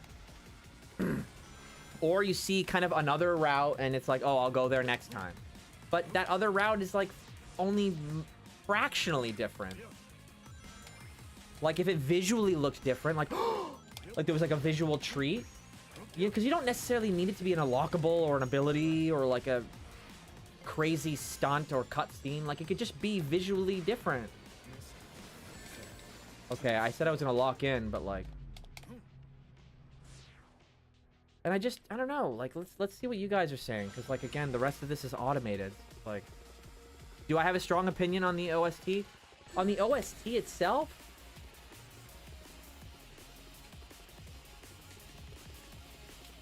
Oh god. Has anyone ever died at this? Okay. I don't mind. I think I like the OST.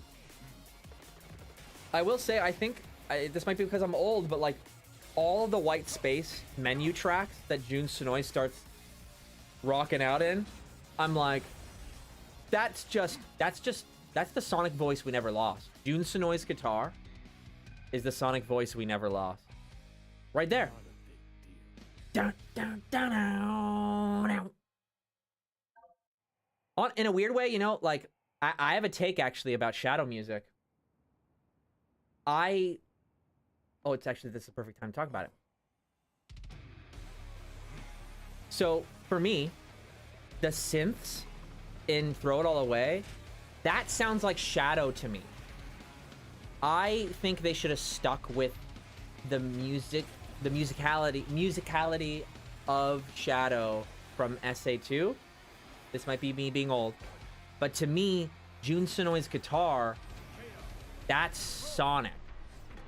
That sounds like Sonic to me. And can you blame me? The first time we hear that Jun Sonoy's guitar in the context of Sonic is Open Your Heart or It Doesn't Matter.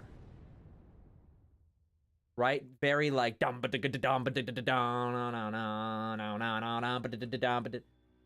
or like Open Your Heart. Like,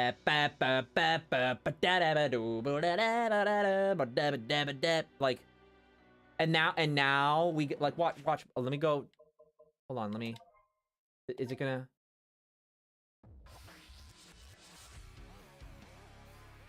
And now Shadow gets that.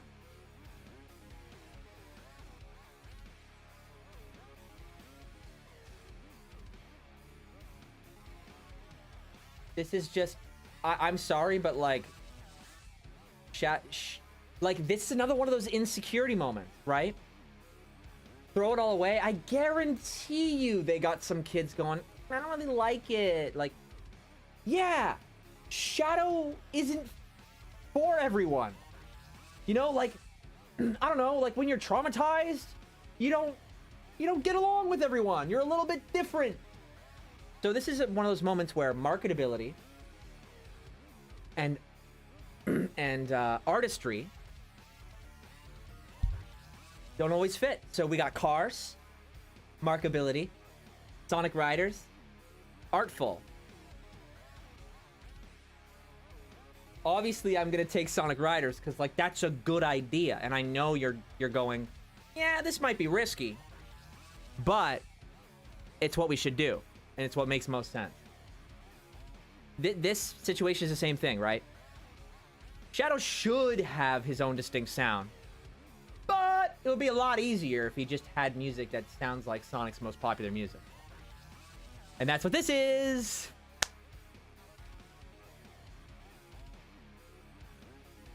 I'm glad that Breton agrees with me. I wish the earlier levels had sections that would only potentially be accessible with the Doom powers you unlock later on. See, in this game, I think is only saved by Doom powers. Like, I think that's why people are distracted. Like, this is why I'm like, I'm worried, guys. Are you guys getting like swindled? Like, I'm worried. Like let's.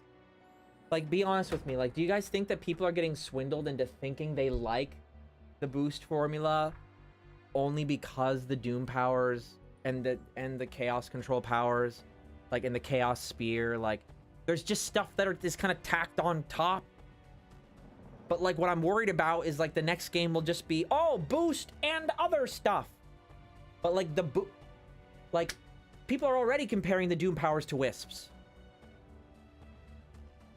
And, like, there's only a couple, like, people are already like, I don't really know if I, like all the Doom powers. Like, you know, like, Surf is okay, but it's, like, it takes up, like, a whole section of level, you know, like, it's no different. Like, I think the only reason people like it over the Wisps is because it's, you know, gritty and dark. But, like, it's the same as a Wisp. You stop being Shadow. You are no longer Shadow. And I mean, the other Doom power, what is like, you can Chaos Spear more things at once. Okay, that should have been how it already worked. I always forget that was an ability. And then like the teleport thing where you kick somebody another way, that's like, cool, but it's also that ability where you like punch someone and then you like hit them up and then you warp up. That's one of those things that looks cool. But then when you're doing it, you're like, oh, there's like a predetermined upper route wherever this guy is. Like when you see it in trailer, like it's frustrating because there's no way that wasn't on purpose. Because the enemy that you do that to looks the same as most enemies. So when you see it out of context, you're like, oh my God, you can do that to any enemy and find a route all the time. No, there's just like one guy standing there waiting for you to punch him. And then when you punch him, he doesn't even like really put up a fight. He just instantly goes up. And you just use his body to go to somewhere in the level. It's like, he's a glorified spring. It's like, I think it's because it's more seamless than the Wisps. You mean like they don't have to go, Wisp! And then do it? And there's like not a whole theme song? I guess so. But like, that's a really small thing.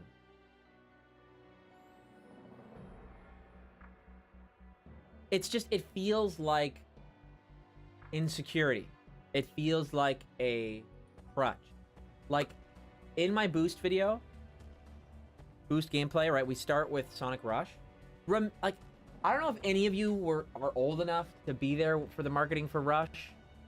But, like most of these 5-minute videos that I'd make, I don't know, like, when I limit myself to 5 minutes, I find these perspectives that are far more simple than what we normally come up with, but I think are like way more helpful. Like, for example, in my Boost video, when I talk about Rush, I realize in the marketing for Rush, it's not, oh my God, you can boost. Oh my God. No. It's, oh my God, Sonic's on the DS. If anything, it's, oh my God, Blaze, new character. Like, but like, we're still using the Boost gameplay. They didn't even have to market it. And we're still using that gimmick. The Wisps lasted how many games? 2, 3? And they needed like a hover, drill, Wisp, lore, explanations. Oh, they're in Wispawns now. Like, they need all this stuff. Like, please understand them. Meanwhile, Rush, Sonic boosts now. Press this button to boost. And then it's just on top of what we already know about the level. Yeah, it's like those 2 screens, okay?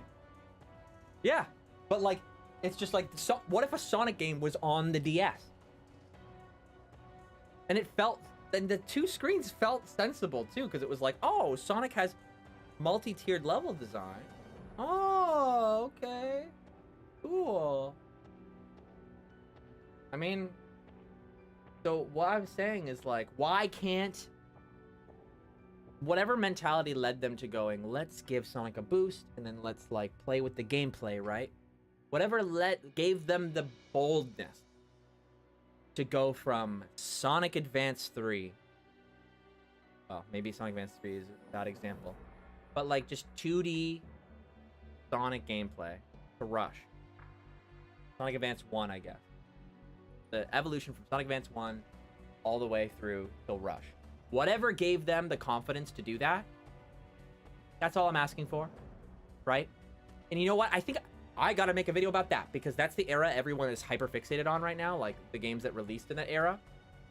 And I think every single time we say like innovation, like improvement, experimentation, people from the era, the Dark Ages, as so to speak, or actually that's the Adventure era. But the Adventure era and Dark era are kind of the people that love that are mostly kind of coupled together, mostly. So I think there's a little bit of a hesitation towards experimentation. I think I want to talk about how it's like whatever led them to feeling like they could change the gameplay that drastically, that's all I want. But now it feels like we've lost that. Like the fact that the gameplay we have now is comparable to Sonic Rush is crazy, because like what many people call Sonic Rush 3 is Sonic Colors DS, and that is scary close to this. Really, like you give it a 3D hub world, you give it 3D levels, and then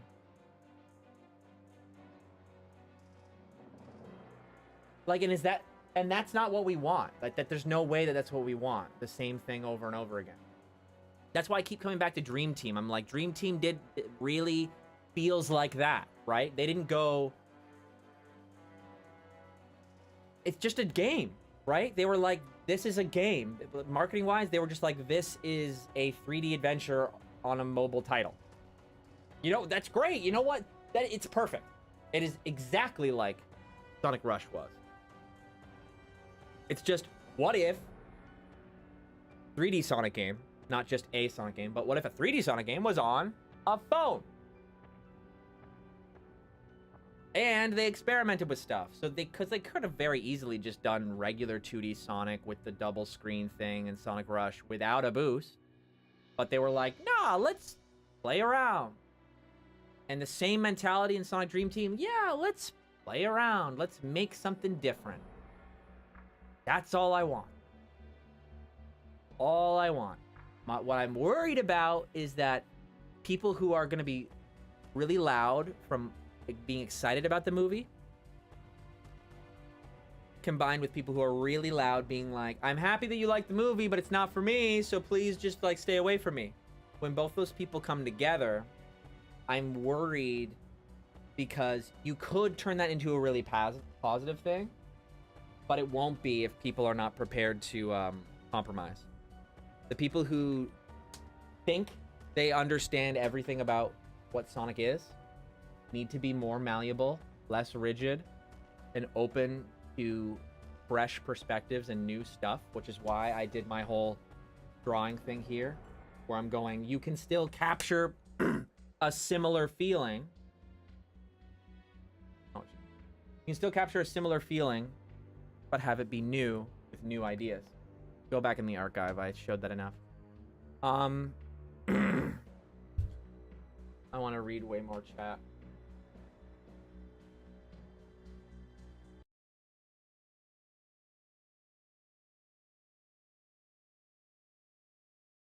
Sonic Team has exactly what they need right there, and they are either too blind or not skilled enough as programmers to do it. Sonic Team wants to make Sonic feel fresh and unique in the gaming space so that you're inclined to buy their game. You know what other games don't have? Rolling physics in an open world. I mean, there's a couple indie games, right, that are playing around with it. There's probably a lot of things that they can do. I think, I mean, I want to focus on products they've actually released when it comes to, I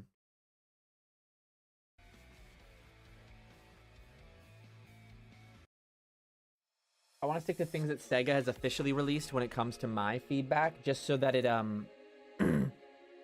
don't know. I understand that you're very involved in fan projects, Supersonic 68, and I'm sure that being on the inside of it and talking to a lot of people that make them, it probably, because you have such an understanding on how things go and how passionate the people are that work on it, and it probably makes it more frustrating to see Sega not do things that you know they can and are capable of doing. But I feel like the sentiment from the community in response to that is basically like,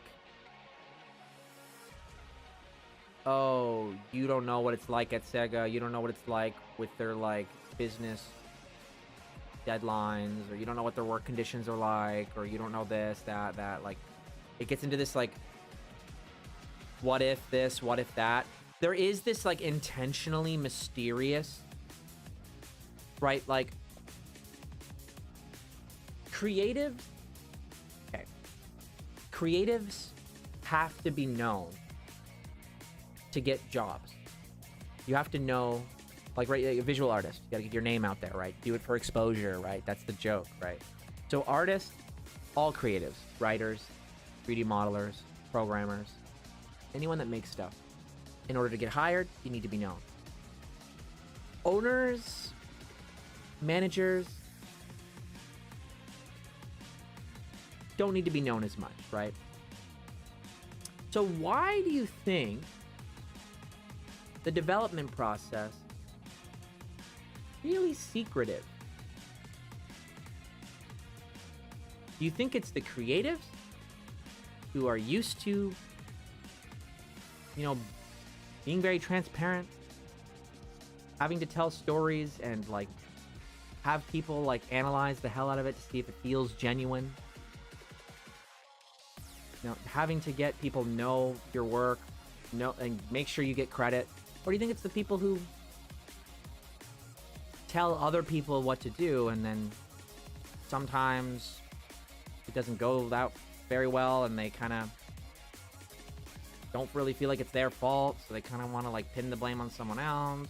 Like, so it's like there, you know, it's like it's pretty obvious whose fault it is almost every time. It's like it's always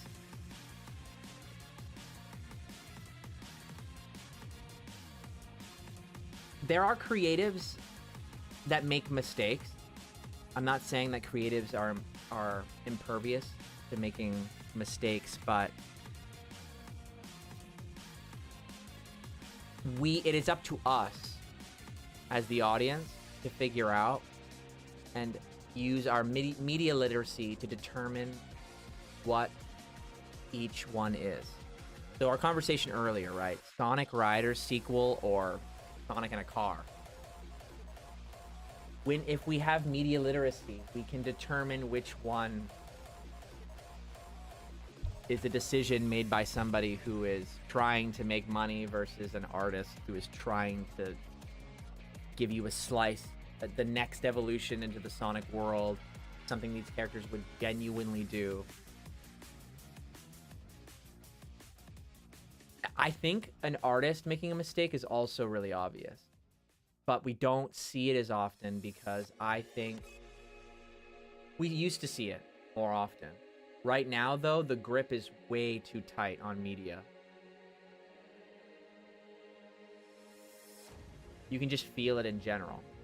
Media's a little too sanitized. But that's because of how much people need money. There's a lot of financial insecurity. So people can't afford to take risks. They can't afford to make choices that they know would be artistically interesting, but maybe would be taken out of context.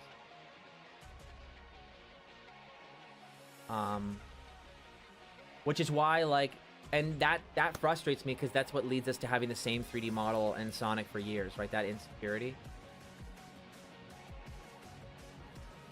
Which brings it full circle, right? Like, I don't want these people who are afraid of changes from the movie impacting the main games to make it so that Sonic never ever changes, because we've already been stagnated from other things. We do not need that shit anymore.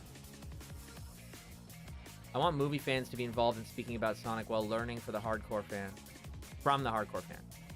I also want hardcore fans to see the movie have something in them as well as those fans.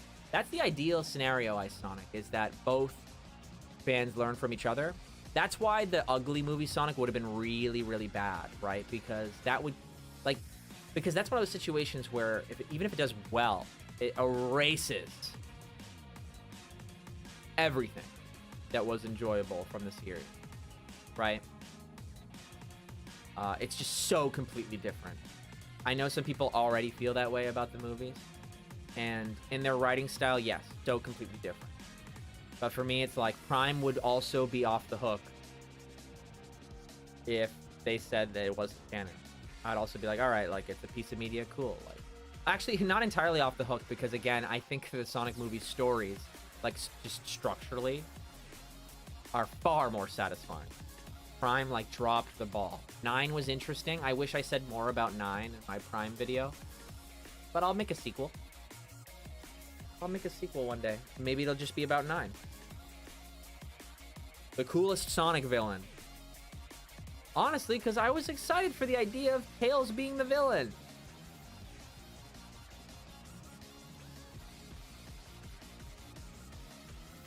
Are you, Breton Boy, are you saying Prime Sonic's not even the same Sonic anymore? Or movie Sonic? I mean, it's both, basically. Yeah, I don't want... So, in the context of a movie, it makes sense to give Sonic this, like, origin story and, this arc where he has to, like, learn and family and all this stuff, right? Because it allows there to be these, human actors on screen with Sonic for a long period of time, and you get to see their dynamic, and then there's a lot of really, like, cool filming techniques that, can combine CG animation with live action acting, and James Marsden is a perfect actor for that kind of thing.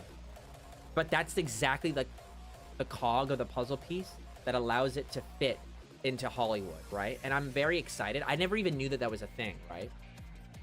Like, if you asked me before all these Sonic movies as a kid, how would a live action Sonic movie work? I would think it was a joke. Like, I would think bad things. I would not think good things.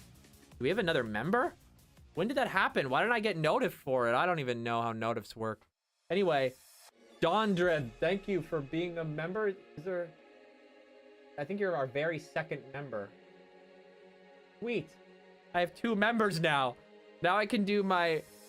when I record my, my minute discussion videos, I can have a stream for just you two while I record. I haven't done one yet. I felt a little bit weird about doing just a Jark stream. Though one day I will just do it. Like, I don't care how few members there are, I will just do it because it's so funny. Their videos are so easy to record anyway. Well, they're easy in terms of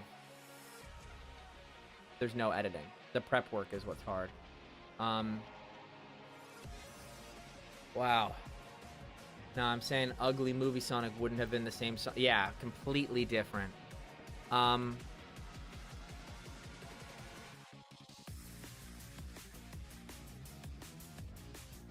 It's on a tangent, but I lost it, so I'll just use the chat. Jace Lara says, when I think about these discussions within the community, I wonder if some people being easier to please, myself included, is what causes some topics to get shut down. It's sort of. Like, but hear me out. Let me explain it. So it's like there are some people who... Like, what would be the point of me studying media for as long as I have if it doesn't change the way I see things? Right? Like, I quickly started picking up on the fact that when I started learning about acting and then visual art at the same time, I was like, there's a lot of crossover. And then I learned, like, script writing, and I was like... And then, like, children's storybooks, crossover with writing, crossover with illustration, graphic design, crossover with illustration, crossover with acting, like video editing, like YouTube videos, like thumbnails, poster design for like our theater shows in theater school. Like, it just, you start to, you get into the habit of paying attention to every little detail and remembering all the variants, right? If you go in this archive and see the speed paint of the shadow I did, where I'm like constantly changing his face throughout the entire day, I think I basically just see that when I look at everything now. And I can't expect everybody to do the same thing.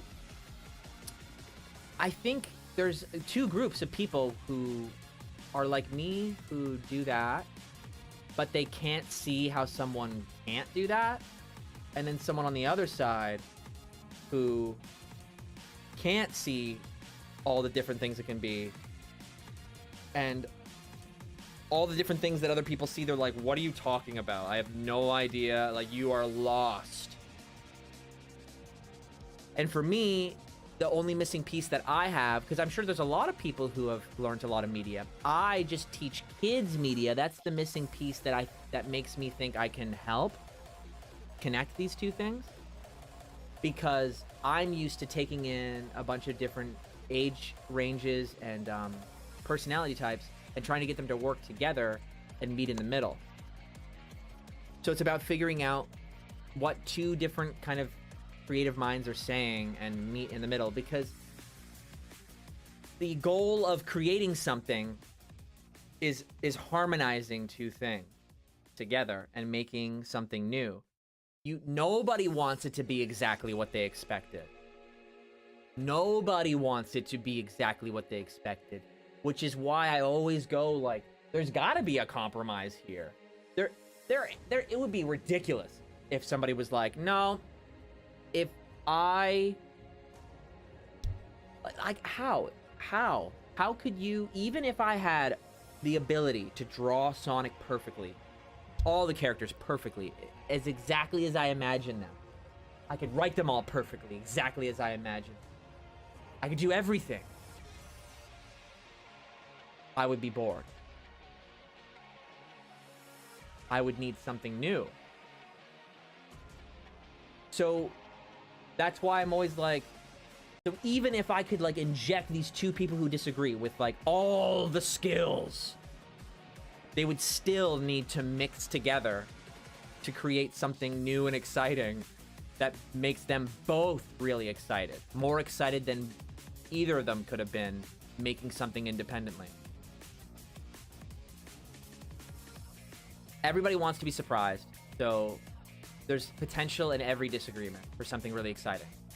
That's in a nutshell what I just said. Honestly, I think I'm in the easy to please group too, at least for gameplay. For me, I am definitely in the really difficult to please when it comes to gameplay. I don't think I'm hard to please. Well, I mean, I got through Dragon Ball Super. I'm still a Sonic fan. Like, I think I have different standards for different things. Like, for example, you know what? It's like, I think the word fatigue is good, because for me, I get overexposed. I like experimentation, newness. So like today's DLC was exciting because it was, I mean, I know it's mostly movie Shadow, but it was a hybrid because they had to make his proportions fit game Shadow. So that was what was exciting for me. It was new and experimental and fresh. You'll probably notice that from most of my takes. I like experimentation, new, and we'll talk about it, and then maybe we can improve it as we go. But stagnation, fatigue, generic, samey.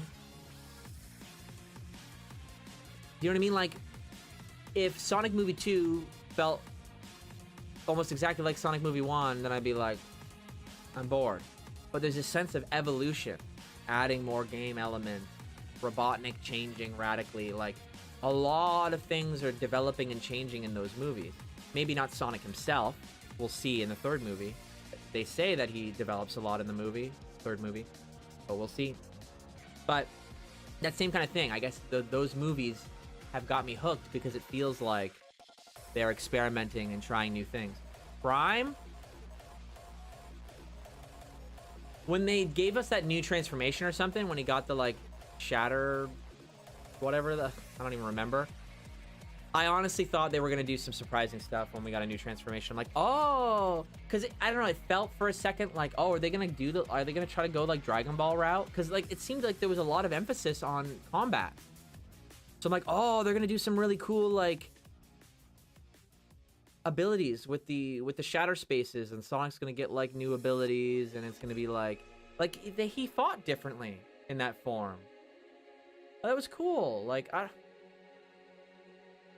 don't know, all the experimental things that Prime did, I liked, right? So we'd never seen the modern Sonic models animated that way, so I liked it. The new transformation thing, I liked it. But the fact that we were in Green Hill over and over again, I didn't like. The fact that The fact that Egg Yolk City was sort of like the SatAM concept, where it was like a Sonic world but taken over by Eggman. That was kind of cool. Like, but that's about as far as it went. The fact that Tails was a villain, kind of cool, but like, you need payoff. Need payoff. So that's where writers come in, right? It's one thing to have unique ideas. So you know what? I think in that mini analysis of Prime we just did here, Prime had the unique experimentation. Enough of it. I would have liked there to be more locations than just Green Hill. But they could have pulled off Prime. It's possible. They could have done it. That's all I could really say with Prime. It's like, I can see in my head that same story, the same idea, all the same characters. Like, even if I like had to do the pirate stuff and like all the same worlds, like, you could make that.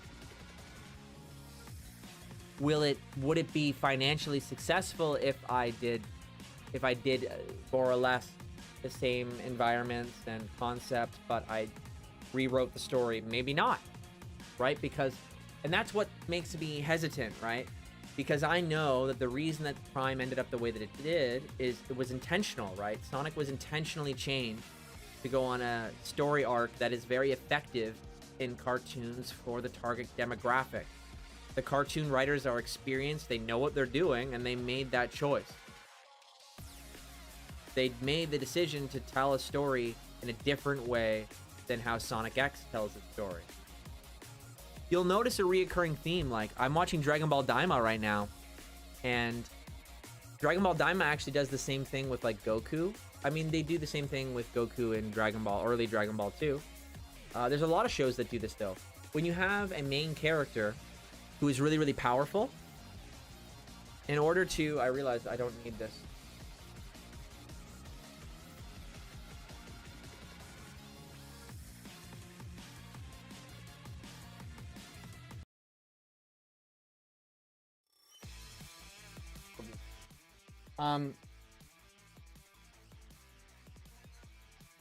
When you have a really powerful character, so in the context of Sonic X, right, if we want Sonic to, like, because in Sonic Prime he's kind of like dumb, but that's what gets him into trouble and gets him into action and helps the story move forward, right? It means that the writers very rarely have to come up with action sequences, because they can just have Sonic kind of overcommit, be overconfident. Oh, he revealed himself, he was too loud, he was, right? So the bots detect him, and then now they're in an action sequence, right? The story can keep moving and moving and moving. And something like Sonic X, Sonic has to be presented in a way where he he's normally the solution. Doesn't make as much mistakes, which means the writers have to find ways to keep Sonic busy, or he's asleep, or he's busy with another battle far away, but the main story is like here and Sonic's somewhere else, and the entire story is like, like the tension's building over here, and will Sonic make it? Prime, I like how often Sonic is in Prime, right? I don't know if you can do both. I would be very interested to see a story. Send fan fiction to me, or... because I think that's why I'm a little bit confused with IDW, because people say that in IDW he's like preachy. Even now, right? My stance is that he was preachy and they addressed it in IDW. But some people still are a little bit uncomfy with IDW even up to date now.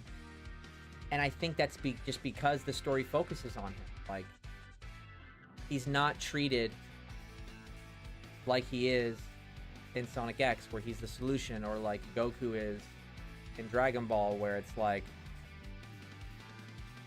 they make Sonic so great, and he is cooler. Like, he is cooler.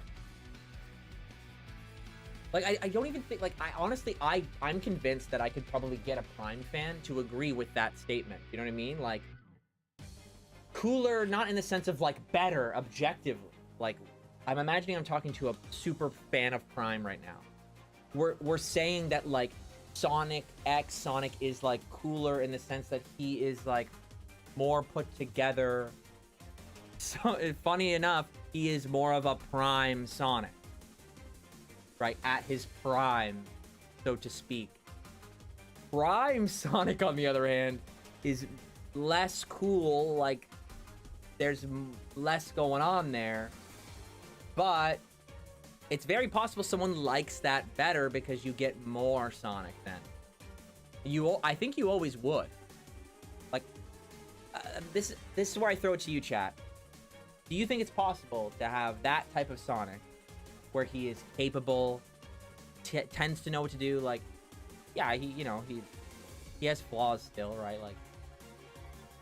Like act out really quickly, has a little bit of a short temper, stuff like that. But like very, like in terms of like being a writer and being like, how do I get this character into trouble?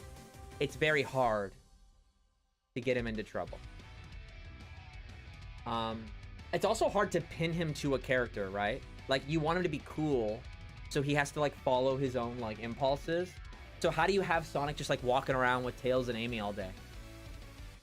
Like, how do you have that Sonic X Sonic, you know, going shopping with everybody?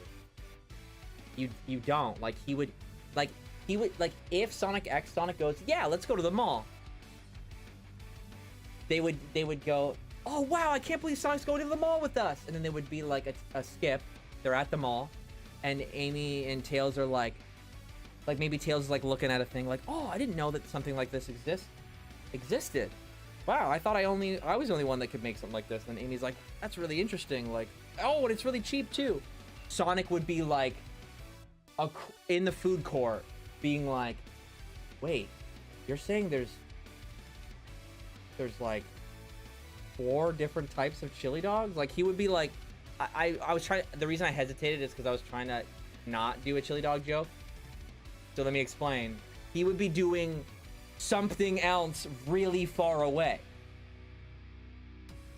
But not because he hates them, because probably when they were walking together, Sonic just went, oh, and like did something else.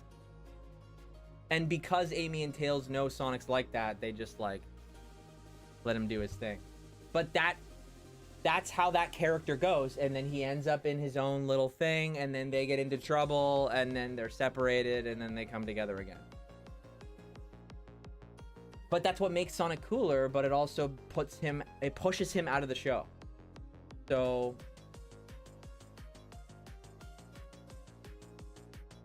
with something like Prime, I think 1, it needed to stay separate, and 2, it needed to deliver on its ending way better. 9, just deciding to be a hero, like, it didn't feel convincing how he turned around. I just did not believe it. Bullshit. And the whole story hinged on that, because we all saw 9 becoming the villain.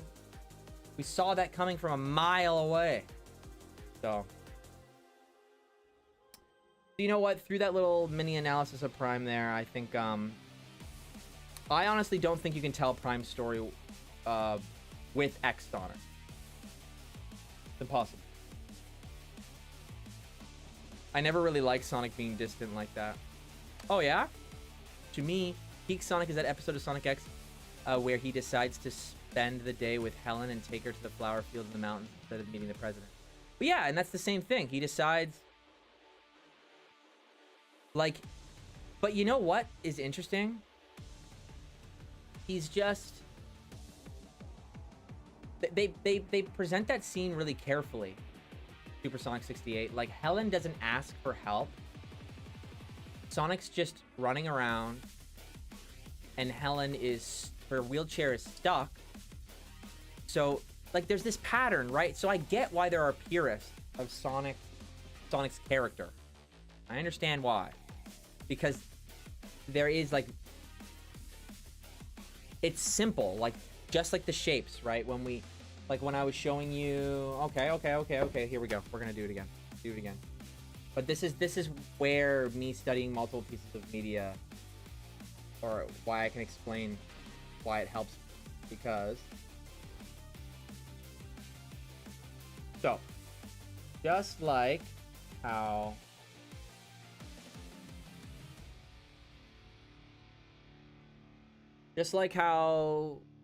Shadow himself is made up of simple shapes compared to movie Shadow, where it's like much more complicated, more realism going on. This is made of simple shapes, cartoony, right? So Sonic's character and moral code is also really simple, just like his design and art style, just like in Sonic X, right? So you'll see it repeated in Sonic and the Black Knight, right? Sonic is just like, sounds like cheesy and poetic, but he's literally like the wind, right? So he's just doing his own thing, like literally just like woohoo, like yay. I'm just like, whoa, what's over there? Woohoo! Oh, awesome, cool. Like you like imagine the games of Sonic. That's Sonic. Like you playing the game, going from beginning to the end. It's trying to make you feel like Sonic. So that's just what Sonic is doing. He's run through nature. Woo, okay, yay. And the idea is that when he sees someone that appears to need help, he just zooms over. Well, what's that? I wonder what that's about. And then he sees it and he goes, I'm gonna fix it. The idea is, it's like, what if you were walking around, you saw something? Don't sit there and go, I wonder. Like, that's not what's going on.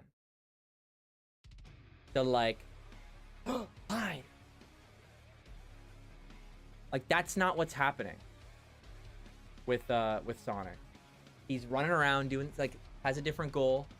Somebody goes, I'll help. And he goes, huh? Sees what's going on and goes, oh, that doesn't look good. And then stops it immediately and goes, what's going on here? But after doing something. Like, he'll act, something happens, it gets between whatever's going on and goes like, hey, that's not cool. What's happening? Figures it out, makes a decision really quickly, and then he's on this story. The best Sonic stories are where, when he does that, he has to figure out that there's a lot more nuance to who was good and who was bad. And why I really liked Sonic was because he's presented as, I'm cartoon hero, hee hee ha ha, bright and colorful. And then it thrusts you into conflict resolution instead of this like, let's really like think and figure out before we act. No, it goes, go for it, jump into it, and trust that you will figure it out. And it purposely puts Sonic in situations where it's ambiguous. So you get to see Sonic no matter what, even though he's always like, this is what feels right, so I'm gonna go for it. This is what feels right, so I'm gonna go for it. This is what feels right, so I'm gonna go for it. Just like when you're in the games, right? If you hesitate, you're gonna die. Or you're gonna go to the lower path. You gotta just like, I think this is right, so I'm gonna go for it. This is right, I'm gonna go for it. This is right, I'm gonna go for it. Keeping that energy going. It's training you to be the same way intellectually. Like, people are saying things, no, stop talking about that. It's like, it's not important. Like, this is what's important. Like, go for it. Go, like, don't overthink it. Don't worry so much. But showing you that the problems that gets you into, but still persevering because you're not getting stuck. And that's been true for me in my life too, right? Like, you can think, but it only gets you so far, to the point where you're like, I gotta do something. I gotta do it. Like, for example, I mean, I posted on my community tab today. Yeah, no, I'll see you guys tomorrow. Because I spent all day prepping for the video I wanted to make, thinking I would be done way earlier than that. But I ended up tweaking the design so much because it still didn't look right. And then I did this stream, like, on a whim. I don't even know how well this stream did, honestly. Maybe you were here.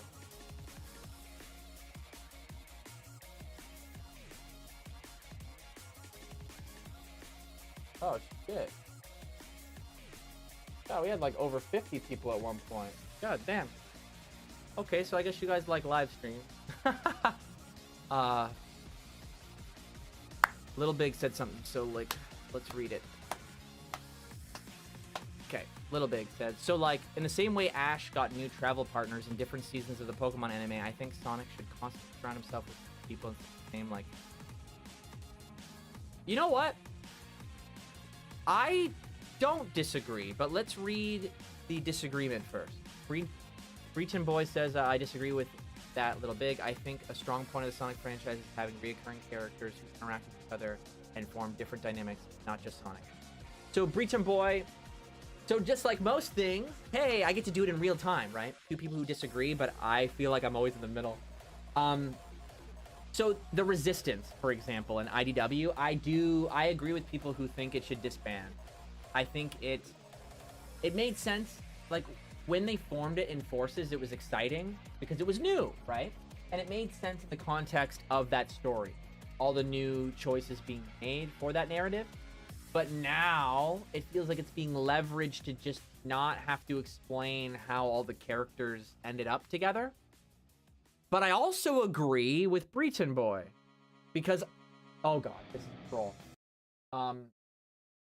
I also agree with Breachin Boy, though, because... This is going to be distracting. Because it hits the hardest when Knuckles and Tails are living their lives just like Sonic is now. But it's only them that get it more than anyone else. Well, Amy would be like that too. Right? In the same way... Oh, yeah, they're keying out. But yeah, because they're green. What I want to do in the future is, I'm going to get, like, I'm going to put a PNG of Sonic over top of him. Also, this is, like, a photo of the background in a different room. So I'll get it where it actually looks like the real background eventually. Like,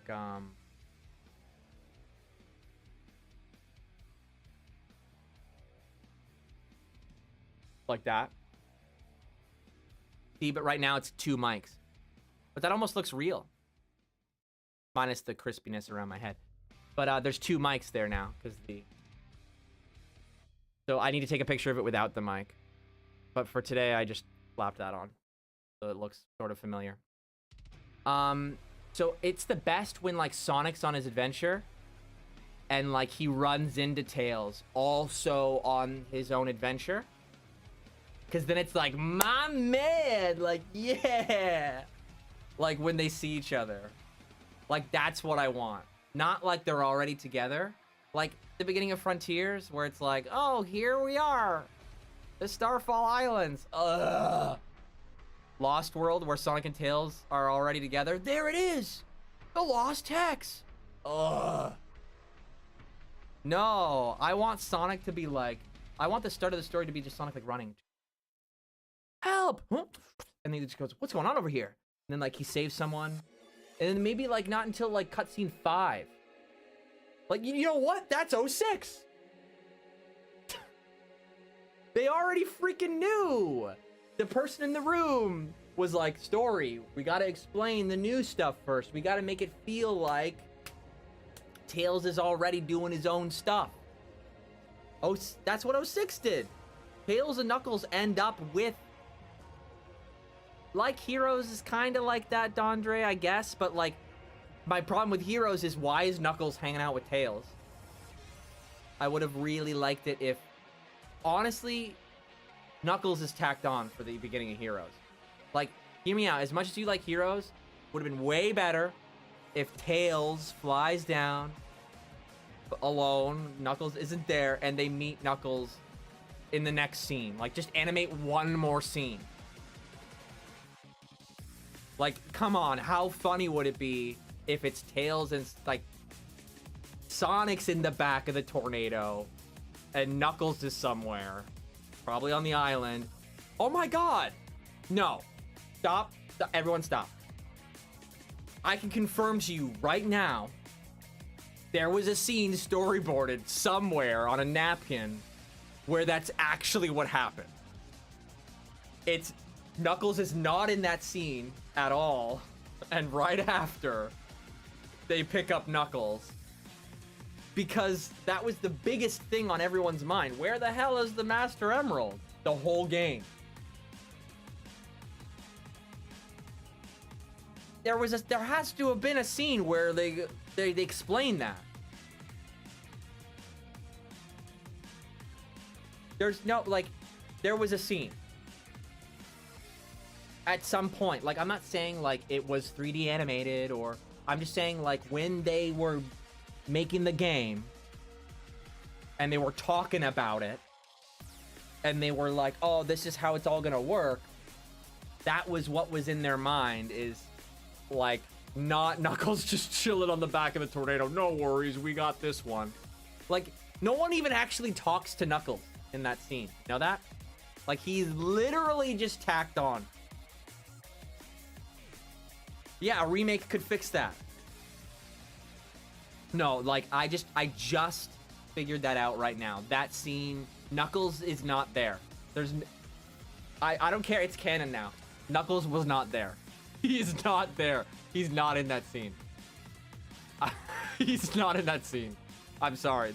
There is a canonical cutscene between, like, or right after that one where they pick up Knuckles, because that's cap.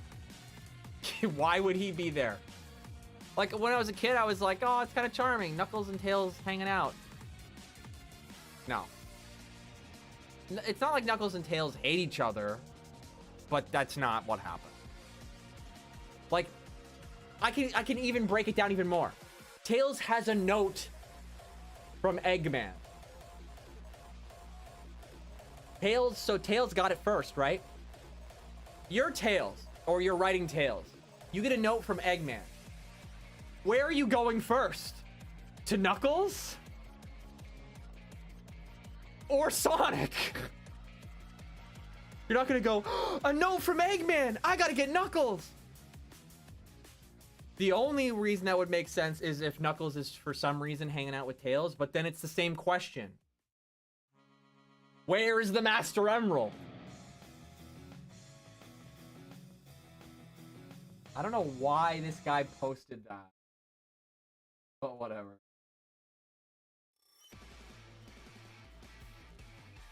See, media analysis, guys. This is why I'm doing this forever with you guys. As long as I can until I'm too old. Until you guys say, all right, go. You're too old. Because, like, I don't... Like, this is just... It's a tiny little thing. And, like... I'm sorry, Azuka's never gonna confirm that. Well, no, I can't say that for certain. They confirm, like, they release all kinds of weird concept things. But even if I'm wrong, it's like, it's one of those things where it's like... Does it really matter? It doesn't matter enough for it to... It's just fun to be like, that's probably it. Like in SA2, he shrunked it. I honestly think in that SA2 scene, they were trying to tell us, like, no, he can palm that. Like, I don't think that's a thing the Master Emerald can do, where he can shrink it.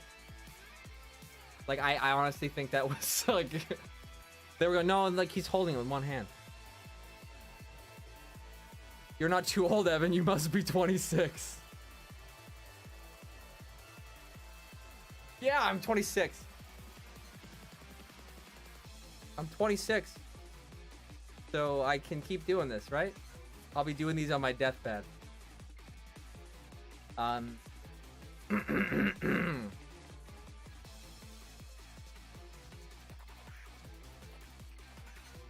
Knuckles is always in one place. Sonic is harder to find. Yeah. I mean, I guess that kind of works as a point to why Tails would grab Knuckles first, but like before Sonic Heroes, they didn't really work as a trio like that. So honestly, like,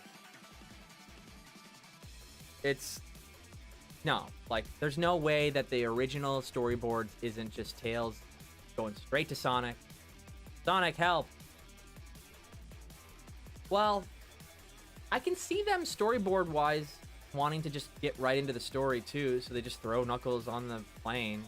But I'm saying, like, conversationally, somebody in the room must have been like, oh, and then they can pick up Knuckles. And then somebody, if they needed it to go faster at that point, even before they drew it down on a storyboard, then there must have been somebody going like, for time's sake, let's just put Knuckles there. Whatever. We're spending way too long on this tiny little thing. I don't know. I already stayed a lot longer than I thought I would. I like doing this. This makes up for not uploading today, right? I'll decide based on how many of you are here right now. Good on. Wait till it droops down a little bit more. You guys are still around, so I'll answer your question. Return Boy says, Evan, would you be opposed to the idea of Knuckles getting a protege in order to protect the Master Emerald so he can pass that responsibility along? That sounds like development stuff. So, you know what? That sounds like something that the movie Knuckles can do. But now you're making me realize something. You know how like Jim Carrey has this whole thing where he's like, in Sonic Movie 1, like, I don't really look like the Eggman you know. In Sonic Movie 2, I look more familiar, but I'm not fat yet. And then Sonic Movie 3, I got the fat suit. Like, evolution. I think like this, and I'm hearing in interviews, like, in reaction to seeing the third Sonic film, people are going like, this is a darker side for Sonic, Ben. Like, how do you feel about playing a more dark Sonic? So apparently, like, Sonic is tackling more dark themes, and he's developing too. I don't think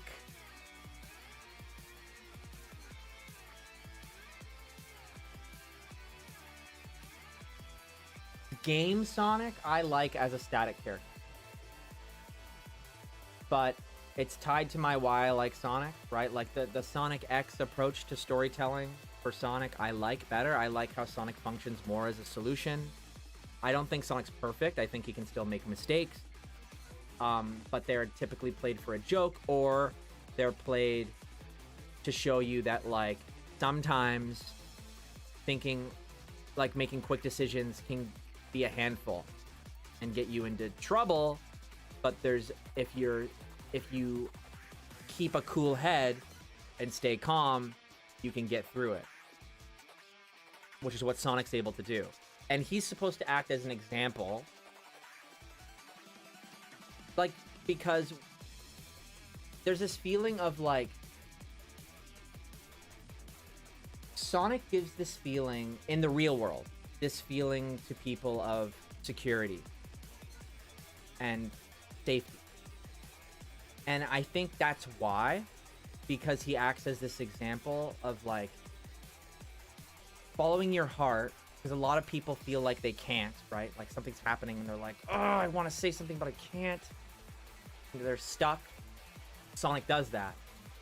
But then also when he does that and it gets a negative reaction and he's in a problem, he can stay calm. Where there's a lot of people where they don't have a problem making the action, but they can't relax. It's superhuman to be able to do that. It's almost it's contradictory, because you have to be high energy enough to spring into action, but then calm down and chill enough to stay relaxed. And I think that's what makes Sonic really, really interesting. Because it's superhuman. There's very few humans who can do that, which is probably why Sonic is appealing to so many humans, because it's a trait that's just objectively admirable.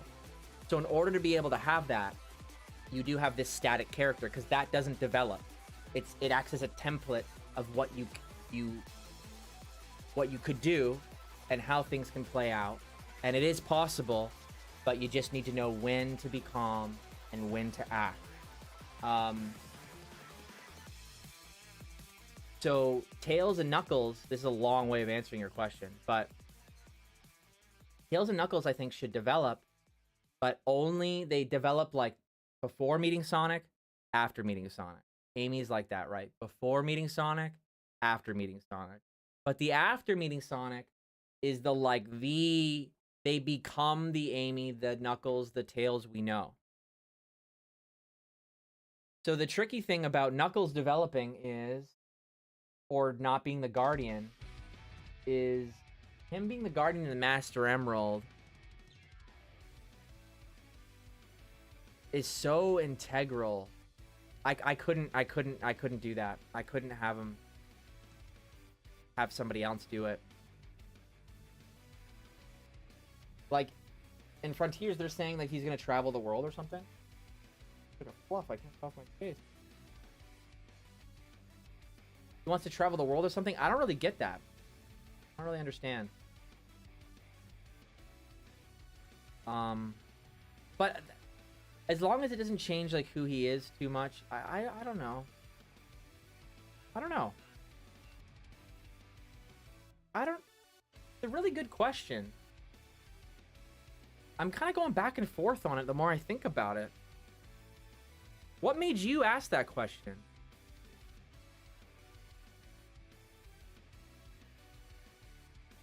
Also, someone said Knuckles and Tails have nothing in common. I question honestly what Sonic and Knuckles have in common. Tails feels like a kind of extension of Sonic in a younger brother sense.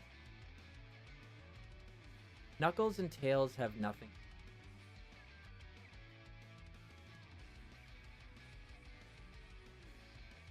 That's not true. I think Knuckles and Tails can get a little flustered in social situations. I think what causes Knuckles and Tails to gravitate towards Sonic is his leadership and his strength in a social setting. Like that's literally why he plays off of, like that's why it's really satisfying to see Tails, Sonic, Knuckles, and Eggman, because Sonic and Eggman go back and forth, but Tails wants to like show they're confident, but it's always that struggle of like, oh, I don't know, like, because Tails exists as a mirror of somebody who might not feel like they quite have it yet. So it's validating that experience, right? It's showing you like sometimes it's not going to work out. It's going to be hard. It's going to take some time to get there. But I think Tails has to stay in that state of like, this is it. This is my chance. Like I do think that he needs to function that way. But Knuckles is different, where he's not interested in the playful part of the conversation. He's just interested in the,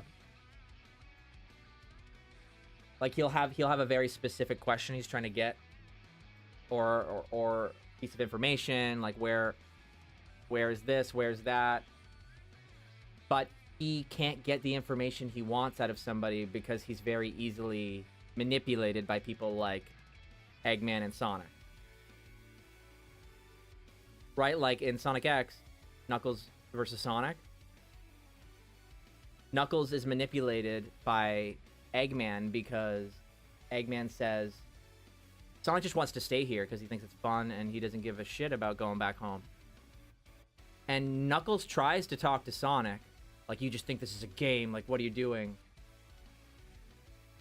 But he doesn't, he's too simple and not specific enough in his language, so he gets frustrated and then ends up having to fight.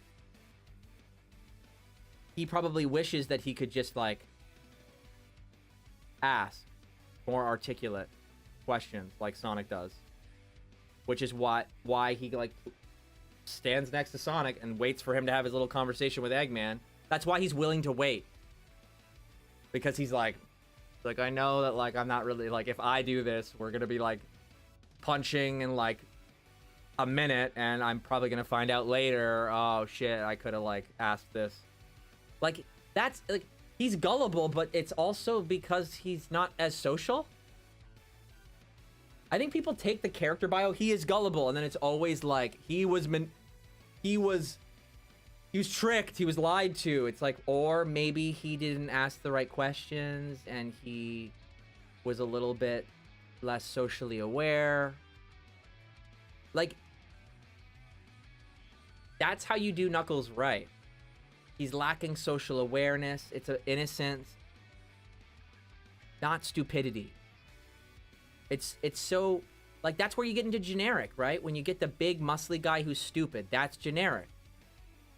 Knuckles is strong, but he's not stupid. It's naive.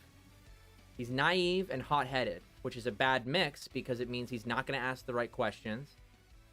And he's going to get really frustrated and flustered and then think that he's doing the right thing, just like Sonic, right? That's an overlap, right? He's acting on his impulses, but he's not asking the right questions.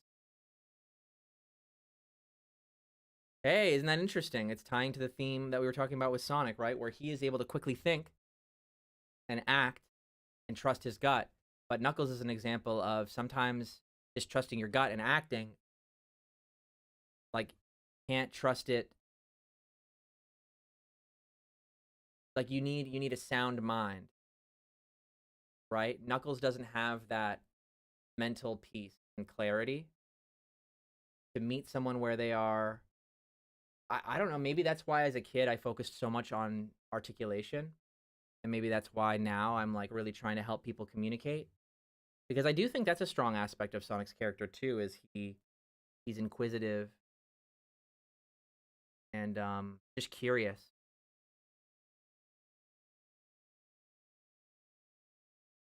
I guess it is. I guess Knuckles is less. Knuckles isn't. Knuckles is. I wonder what it is. Sonic and Knuckles are similar in that way. I think the reason I'm struggling is because it's only a very slight difference. Sonic would just ask a little bit more questions and have a little bit more of a conversation with somebody, but not much more. He's still prone to the same mistakes as Knuckles. It's just more likely that when he's paired with somebody who is socially intelligent, like Sonic or Eggman, Knuckles is going to get frustrated. Because it's very easy to tell that Knuckles struggles in that environment. So it's like, I don't even have to fight this guy. Like, I'm just going to get him to fight himself. Which is, like, Eggman and Sonic treat Knuckles the same way. Like, it's just going to be like, oh, yeah, like, oh, whoa, oh boy, here he comes. Here he goes. Whoa. It's like, stop! Oh, God, I hate you. It's like, you used half your energy just yelling. So you already lost. But that's what makes those characters fun to write. But I don't like it when it's because he's stupid. Like, I don't understand. Your words are confusing. Oh, punch. Like, no. Like, why do you want to stay here on this world, Sonic? Why do you think this is a joke? You think this is a game? I need to get back home. The Master Emerald is at home. Like, why are you joking about this?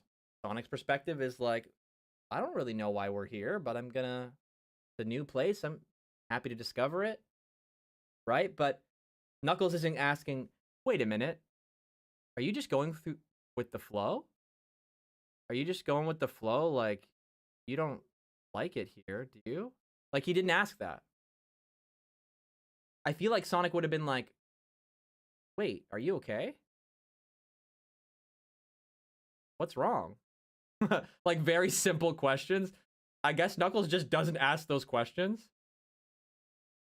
He just doesn't ask those questions. I will say,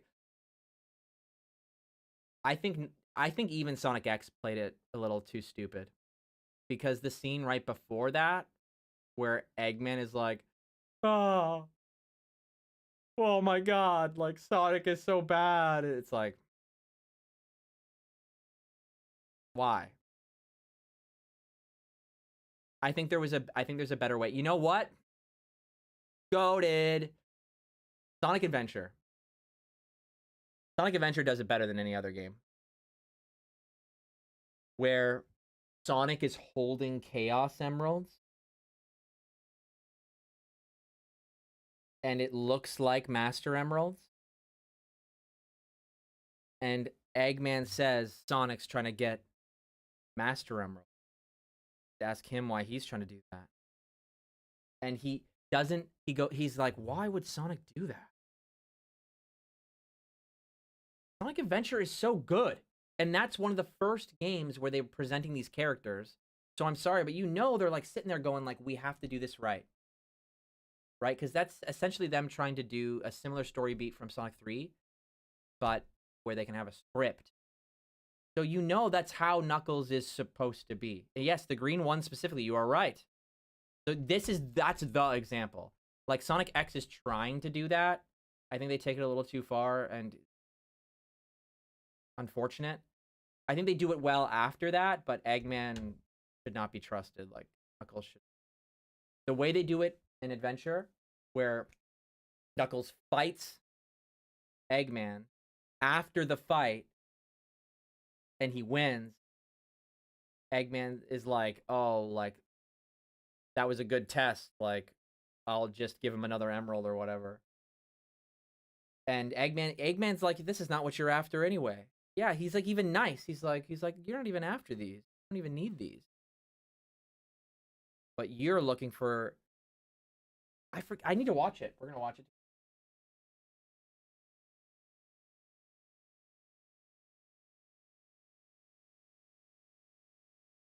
Gonna be the one.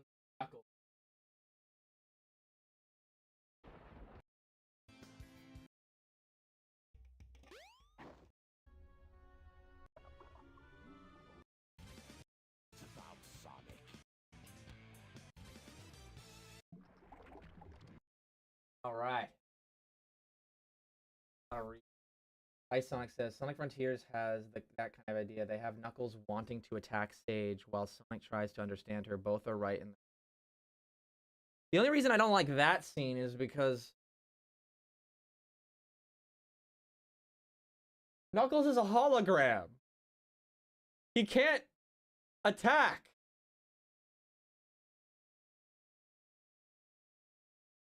Like, but they can also? Like, in the DLC, like, don't they attack?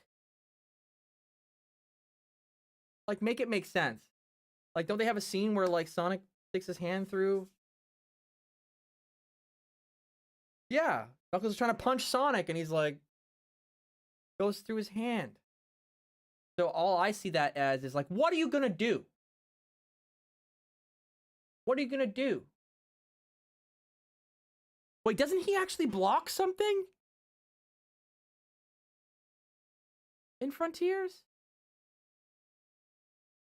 They can interact with cyber things. Don't think about it too hard. Okay, I'm gonna focus on one thing. Way to go, Chaos. Changing shape won't scare me. Fine, give it your best shot. If you won this time. Okay. So what if you won this time? So yeah, he fights first. That much I remember. After giving him Chaos Emeralds. Yeah, so he's like, okay, so this is what I was basically saying. You know, I'll get you next time. Yeah, that still doesn't faze me. He's like, I don't care. I don't care about your chaos, whatever the hell. Oh, here we go. Okay. It's about Sonic. What? What about Sonic? Let's see what the lie is. He's after the pieces of the Master Emerald too. That's it. So okay. It's wait. You're not the only one on a wild goose chase. It's perfect. Why should I ruin your surprise? It's perfect. It's perfect. It's perfect. It's perfect. It's I wonder what he meant by that. I'd better find Sonic. and he's just gonna ask Sonic. He's not like, oh. To the Master Yeah, look, he's Emerald. like, I wonder why. Why would he do that? I'd better work fast and get to the bottom of this. Yeah, I'm gonna go ask him. I'm just gonna go see if it's true, and then There's Sonic.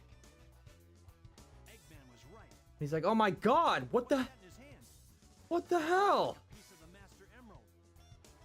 It's never made more sense. Have that. It's never. This is exactly what I was talking to you guys about too.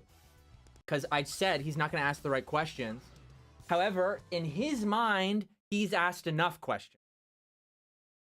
Oh, the volume's really low. Well, good thing there's subtitles. But no, that's exactly what I was saying.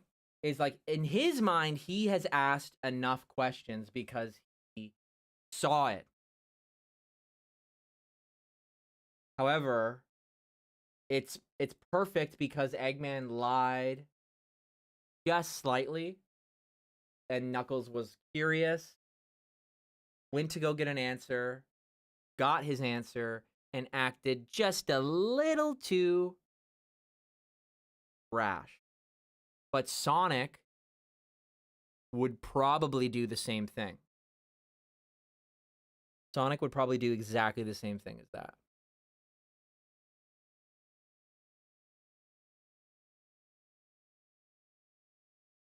But I don't think he would. I think he would. Oh, no. Sonic would ask more questions to Eggman.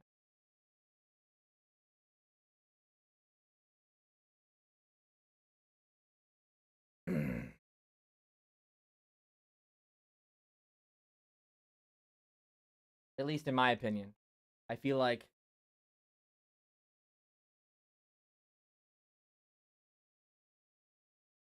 is it like okay, I think it's Sonic and Eggman's relationship, like cuz I'm trying to think of the Sonic X thing now, right? Where it's like does Knuckles just not know Eggman like that? Cuz that's the impression I'm getting. I feel like if Sonic was in this position where Eggman was like, "Oh, Knuckles is after the Chaos Emerald. He's trying to take them from you, even though you're trying to get them." Sonic would be like, "You trying to lie to me right now?" Well, no, he could believe it. He'd be like, "I wonder why. Why would Knuckles need the Master Emerald? Or sorry, why would Knuckles need the Chaos Emeralds? He's normally collecting the Master Emeralds. What would he need that for?"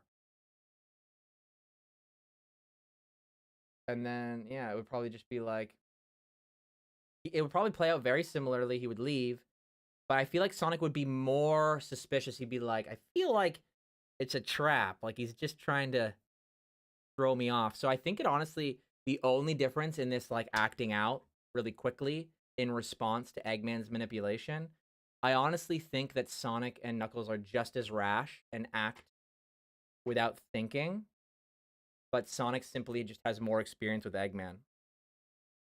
So I think that's why Knuckles is really tricky, because a lot of writers want to show that trait of him where he can be rash and get flustered and not understand. But they use Eggman every time. And in this game, because it's one of the first times we see it, it hits like Knuckles doesn't know Eggman that well. Like he knows Eggman's not good. He fights the thing right away. But he just doesn't know Eggman that much. Doesn't know Sonic that much. It's a combination of both. Okay. Sorry. That's an obvious fact I just caught up with for some reason. So he doesn't even trust Sonic that much to begin with. And it's because Sonic is like that. Oh my god. Okay, hold on. Do you know when like someone susses you out because you're familiar with their game? Like like they're doing a trick that you've used somewhere else and you know you're like I'm on to you. And I'm on to you because I've done that. I think that's what Knuckles is doing. Like I think and Sonic and Knuckles, that's their relationship together. Is Sonic being like, I know you're gonna mess this up. Like I know this is gonna bother you. Like this is gonna make you like crazy because it would make me crazy. And I know you're gonna want to like punch that guy's lights out because I would want to punch that guy's lights out. But I think because of that, they annoy each other a lot. So yeah, I think all of this just has a lot to do with Knuckles being an outsider. and not knowing. Like, Tails knows a lot more about Eggman than Knuckles, and Tails trusts Sonic a lot. So Sonic and Tails have... It's very easy to assume that Knuckles is just as connected when you're talking about Team Sonic and all the marketing from Heroes. I think that's why it took me so long to get to this very obvious point. Because we're so focused on Team Sonic, Team Sonic, Team Sonic. Like, why wouldn't Knuckles know Eggman like that? Like, the same way that Sonic and Tails do. But it's like, no, wait a minute. No, hold on. He's been living on an island. Like, and yeah, like, Tails was alone for a long time, and it didn't meet Eggman until he met Sonic. But still, like, I feel like Tails has way more encounters with Eggman. And I think that was the part I'm forgetting, is like Knuckles is... It's implied here that Knuckles is not on all the adventures. But I want that to be true again. I want it to mostly... Like, I want Sonic to be doing his own thing. He tends to find Tails doing stuff, because Tails is a busy guy, flying around, doing stuff. And they're closer in general. So they bump into each other, but they're not always together. And then Knuckles should be a surprise. And then Shadow should be an even bigger surprise. But I like it when Knuckles is like, you know what? Oh my god. Again, the beginning of Sonic X, right? First scene, Sonic is running, right? Infiltrating Eggman's base. But Tails comes in to help with a ring. So Tails is not too far behind, right? He's part of the plan. But after giving Sonic the ring and helping, clarifying they're all a team, Amy's there too, not really doing much. I wish Amy had her own thing to do, honestly, because she feels tacked on for that. But Knuckles comes out of nowhere, punching a boulder, preventing their plane from crashing into a giant boulder. Those moments. Those are for Knuckles. The moments for Tails are the exact moment that's presented in Sonic X, right? Sonic is infiltrating the base, walking through everything. But eventually, Sonic gets smashed by one of the giant robots after the alarms go off. So if you remember the order of events, there's smaller robots, and then alarms start going off as he gets closer into the center of the base. Then giant mechs come out and start chasing Sonic. And that's the one that actually smacks him in the face and launches him into the sky. Tails' big moment is to come in and save Sonic. Knuckles is like backup, like he's the surprise, the wild card. So he could have just as easily shown up inside the Eggman base too.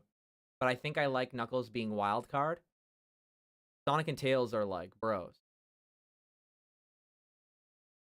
Sonic and Knuckles are bros in different ways, but I like Knuckles being the wild card out of nowhere. They do it in OVA too.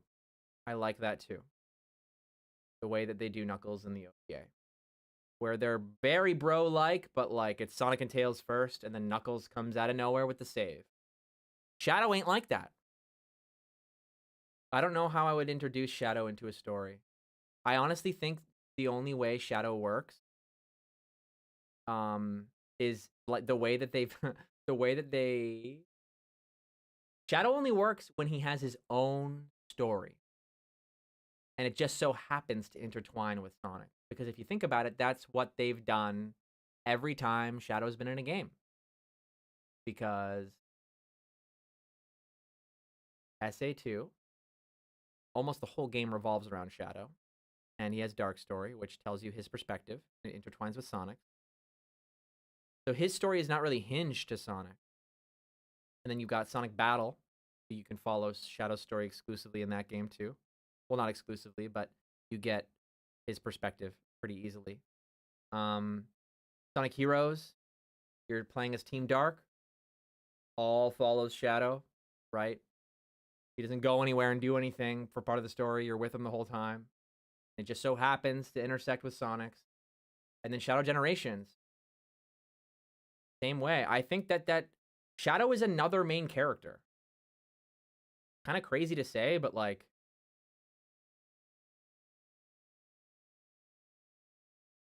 I don't know. He's another main character. He needs to. I think like Sonic X Shadow Generation kind of makes a lot of stuff clear in that Sonic games are really cool because of how much contrast they have. I know this word keeps coming up, but like Sonic and Shadow are those two extremities. Sonic Generations and Shadow Generations being those contrasts, right? I think the best Sonic games have the really bright, happy, haha cartoon moments and the dark, like a child who was sick got shot on a space colony that's deserted and still floating quietly in space. A government conspiracy next to beachside party, woohoo, Tails, best friendship. Both of those existing in the same story. For me, that's Sonic. I need all of it. I need all of those. Because even in Sonic Adventure before Shadow existed, there was like this Chaos killed an entire tribe, and Knuckles is the last member of his tribe, and there's a dead girl trying to like prevent the destruction from the god of destruction coming out. And like the tribe leader was trying to put his entire people at risk for war, like he was trying to just for power, like selfish and greed, like it has those dark themes.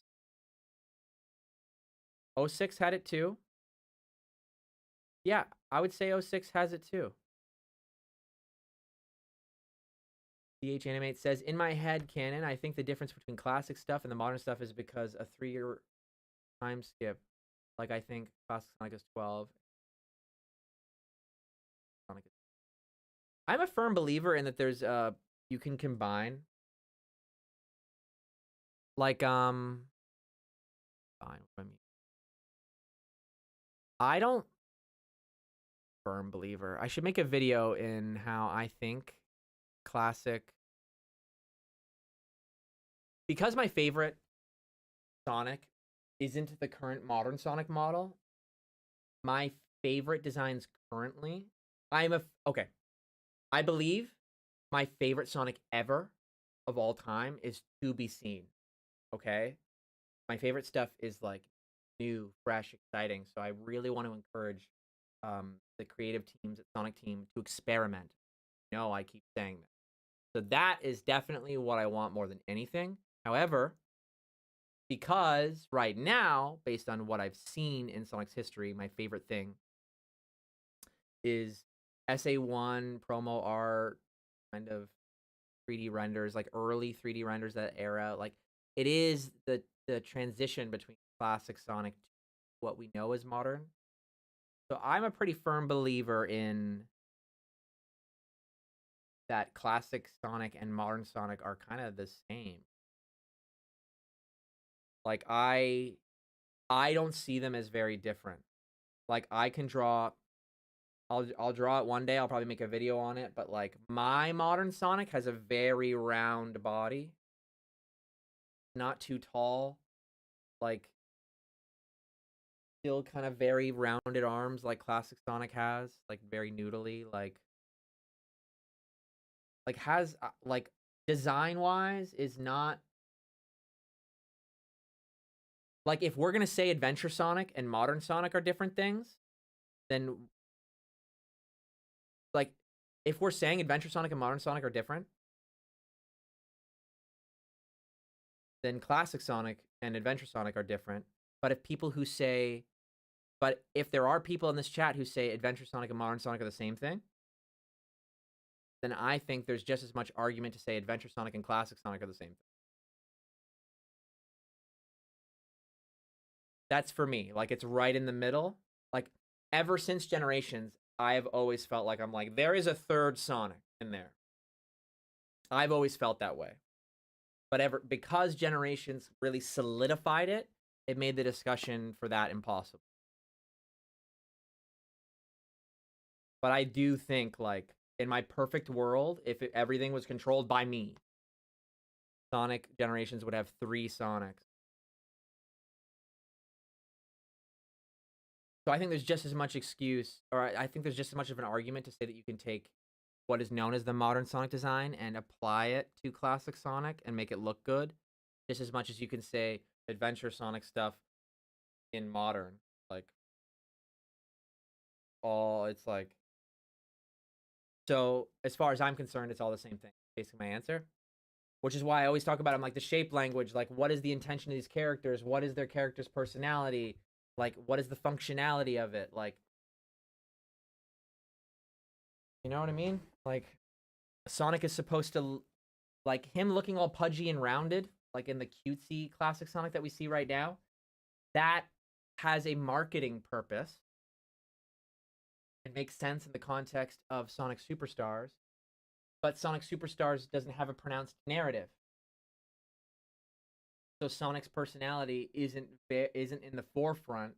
So when you're releasing products, you're going, if we have the option to make a cute version of Sonic to sell to people who want that, and serious version of Sonic that isn't rounded, then we're going to do both. So my thing is, let cutesy classic Sonic exist because they've already made that decision, right? I'm not saying I would conceive of that idea, like come up with it off the cuff, but because it exists, let that exist. Let that market happen. It's sad for classic Sonic fans, but like what it's like classic Sonic fans shouldn't want Sonic to stagnate anyway. So cutesy classic Sonic can just stay as like people who are looking for cute simple games aren't looking for high art kind of ambitious projects. So if they keep kind of iterating on Superstars, they make it look cuter, they make it look nicer, like visually aesthetic, like stuff like that, polish it up a bit, you know, fun new mechanics, power-ups, whatever it is. They could probably milk that for quite a while. Hardcore classic fans who like the grit and the sharper parts of classic Sonic that aren't all pudgy and cute. Ideally, modern Sonic should be catering to them too. And that's what I'm saying is like modern Sonic needs more stylization from that grittier classic Sonic stuff.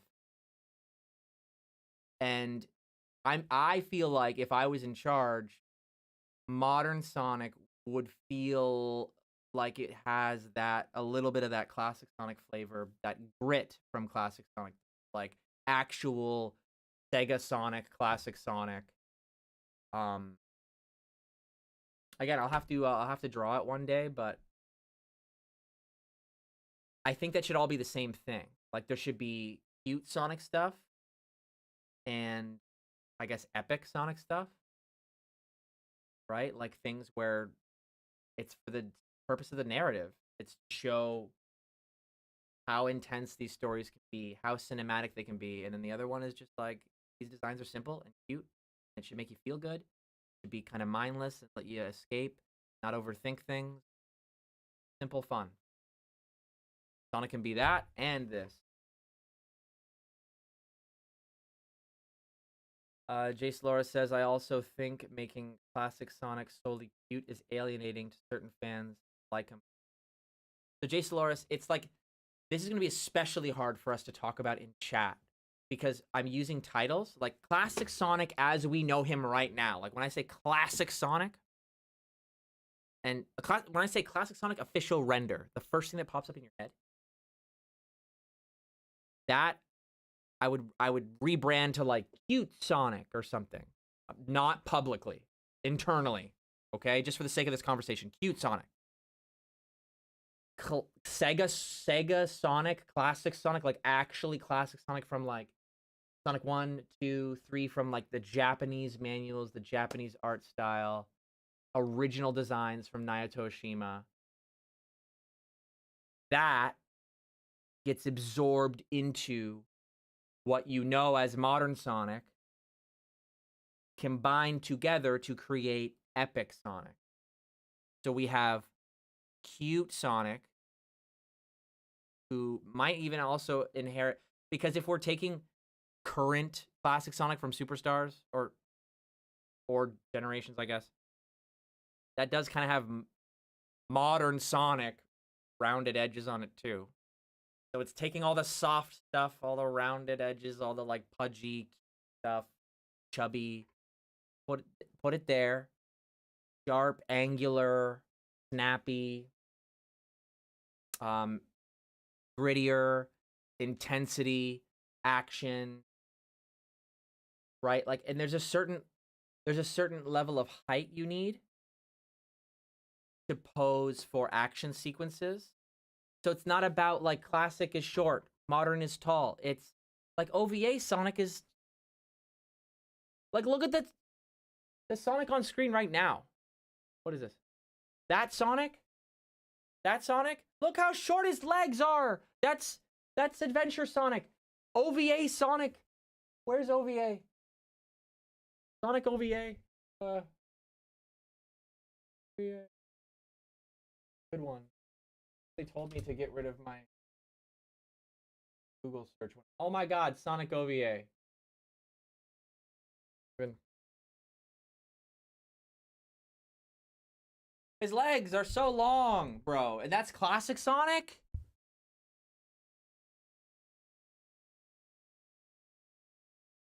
Like, I know they're bent, but like, that's not different. That's not different. So the reason that classic Sonic looks like that in the OVA is because they have him fighting Metal Sonic.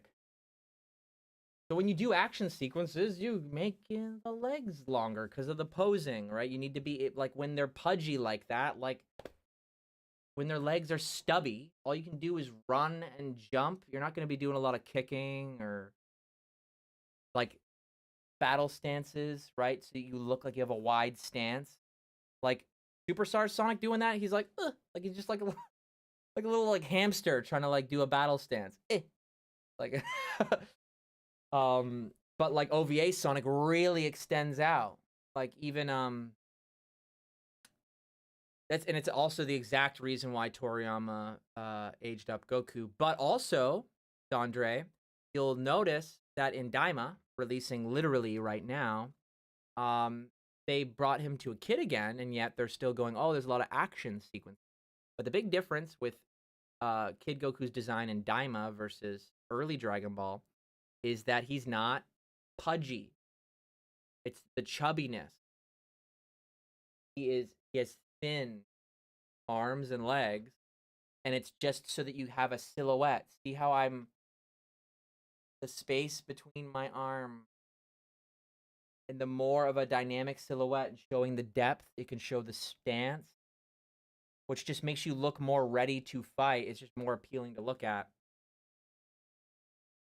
And you're gonna need, again, it's coming back up again, right? If you're in the same pose over and over again, you're doing a lot of fighting, when you have less dimensions to go, when your arms are short and your legs are short, each pose is going to look similar because there's less shapes, less directions to go, right? So it's visually stagnating, which means you're making a series where they fight all the time and they can't do different poses. Then it's like they're going to stare at the same thing over and over again, over and over again, over and over again. Why would anyone listen to a song with the same note over and over again? That's repetitive over and over again. Like, shut up. It's the same thing. Like, this is why I keep studying different types of media forms. It's like, it all makes sense. Like, there is no classic and modern Sonic. He's going to get taller if there's fighting. Classic Sonic fans probably want Sonic to fight sometimes, not all the times. So he'll have long legs, but he'll also have long quills. Why? Because he needs to be able to curl into a ball. And if they're not long enough, like if they're this short, if they're that short, when he does this, they're not going anywhere. They're not wrapping around his body. They got to be longer so that he curls into a ball. So he looks like a hedgehog. And you know what? Some classic fans say, let's not even separate his head. Actually, let's do... Have you seen the classic Sonic where his head and his quills are, like, connected? Well, it's actually in the, like, main drawing that everybody shows. Like, this... how low his third quill goes. There's no separation between his quills on his back and on his head. It's hard to see because of his hand here, but much lower than most drawings. And I would say don't do that just for the sake of how complicated that would be on a 3D model.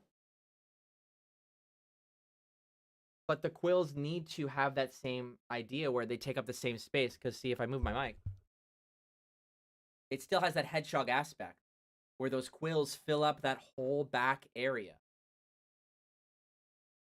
So if it can't be done, hey, oh, interesting. When you curl the quills, see how that whole area is filled in the same way? See that?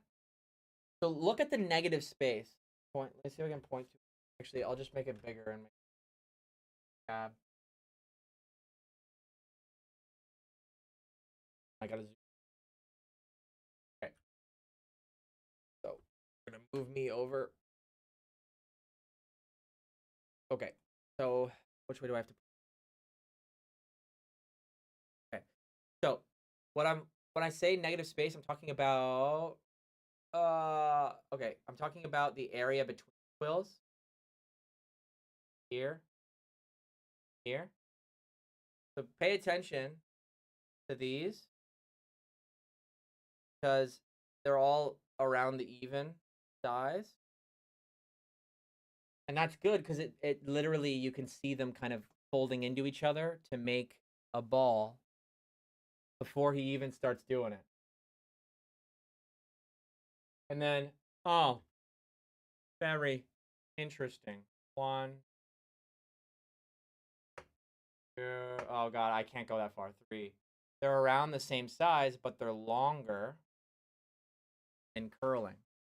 But see, the reason I'm pointing to modern Sonic specifically is because his legs are longer. The other Sonic, other side of me, got shorter legs. Those are the stubby legs and arms. So we won't be able to do the combat thing. But where did OVA go? Oh, sorry. So yeah, it captures like the SA1 Sonic captures that same like he's about to curl into a ball, but he can also get into a fight stance. Now I'm not trying to say that this one is like perfect. But again, I'm gonna spend an entire other second whole day designing this one if I go do that now, so I'm not going to bother.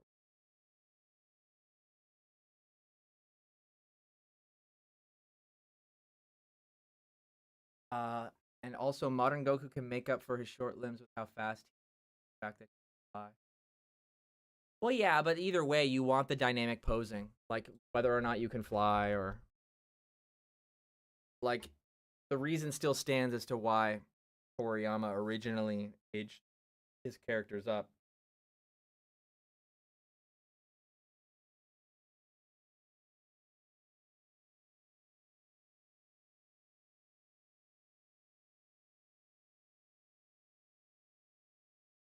The quill size is not always correlated with his height, right? Because Jace Flores, his quills are so short, legs are so long. It's just that it looks better when the back. It's on the back quills too. The back quills have to be long enough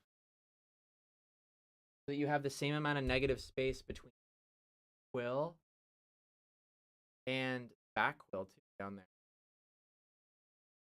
Yeah. So like maybe if I pull up a modern Sonic.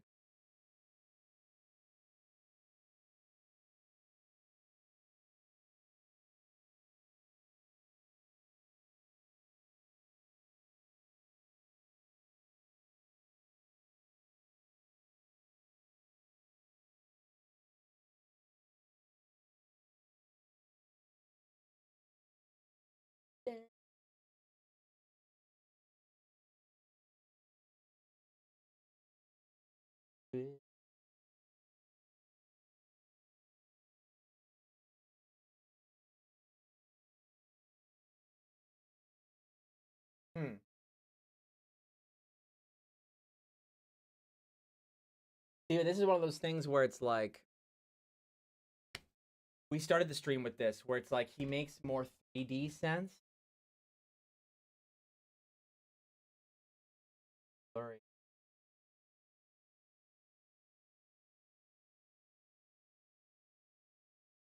So the priority is different.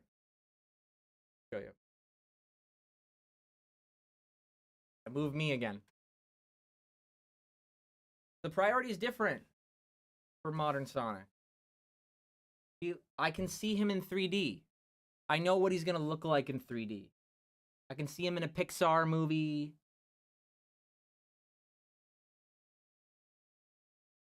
But there are different goals. I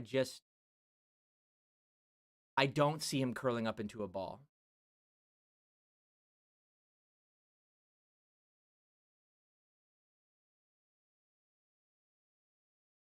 Like, his back quills are significantly smaller than the ones on his head. And this is even unleashed. I really like this. Let's see, look how giant those back quills are on both of these. They're treated like the same kind of quills. But something about this model, like, they shrink them out. Like, I know that they're on his back, but, like, the other ones are...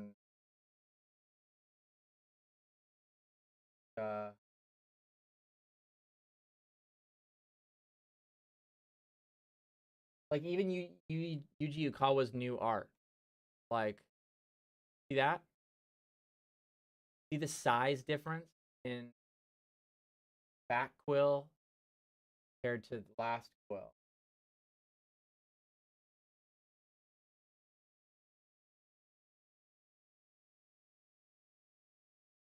The back quill is just so much long. This is like a tiny thing again. Oh gosh, I'm just gonna become the channel of tiny things,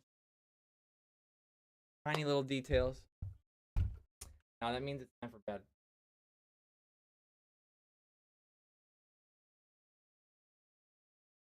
Crazy. Thanks for being so supportive, though. Wow, I did not expect you guys to stick around for that long. All right. Well, I plan to upload tomorrow. I still have tons of video ideas. So we'll see where this channel goes. I have no idea what's gonna happen, but hope you'll join me for the ride. Thank you, Jark, for continuing to be a member. Thank you, Dondre, for joining. And I believe there was another person that became a member too, but a better way to.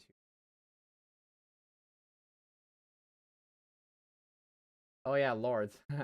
Lords became a member. I forgot about Lords as a member. All right. This was fun. I'm always gonna go over tiny details, but I also will admit when they're tiny. The back quill thing is not a big deal. I kind of want to concede on that. I think that was the sign in which realizing I was tired. Stretching for things to talk about. But I just didn't want to leave. But now it's getting too hot.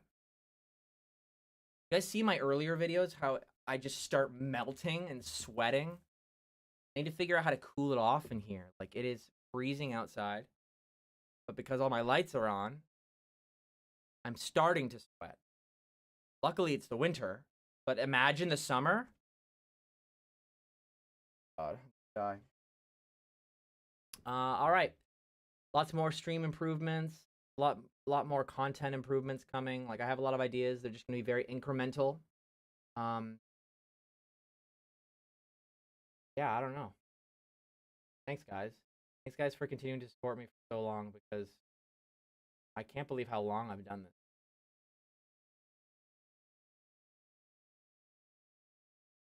Bro. Turn the lights off. Oh, you mean like this? Or how about this one?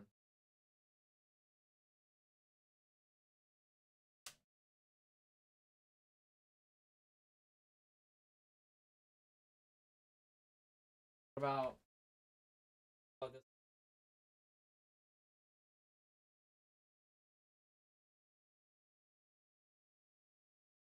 Is that enough lights? Oh wow.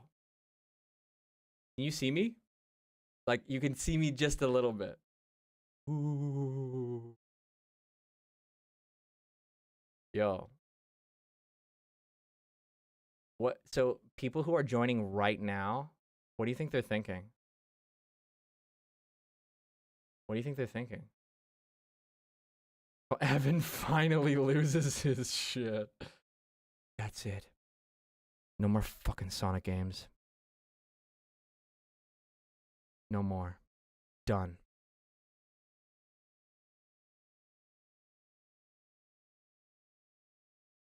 What do you look like? This is so weird. I'm a floating face. What does it look like? Gosh, I can't even see it on my other screen. I wasn't prepared for this spooky month. The spooky month was too long ago. Spooky. They're still using the damn model. Oh my god, and you know what? I'm gonna be the annoying asshole when they reveal the next Sonic game. Like, cause, you know, like I don't like reaction content for every little thing, but if it's the next big Sonic game, you know I'm gonna be there. Oh, I hear people say I see literally nothing. Let's see if I can make it like faint. So, oh, you know what? I'll turn my phone flashlight on below me.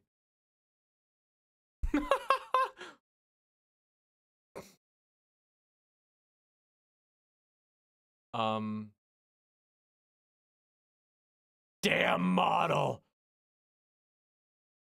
I'm gonna be the asshole that when they reveal the new Sonic game and it's the new model, I'm gonna lose it.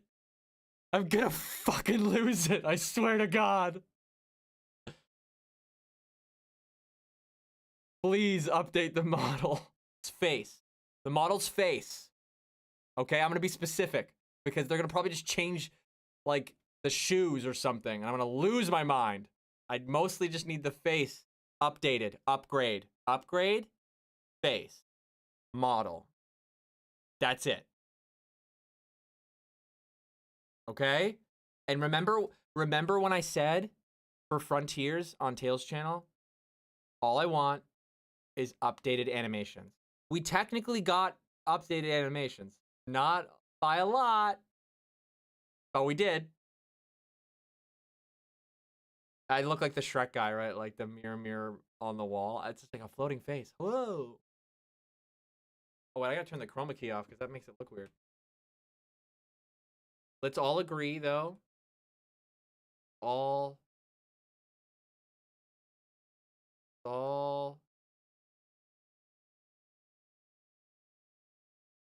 set our expectations in sync. We just need to update the face on the 3D model. That's it.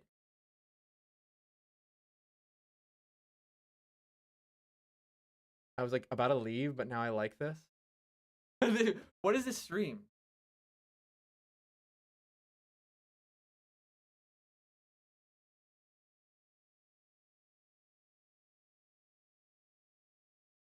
What is this? I'm turning 30. I used to Evan cult.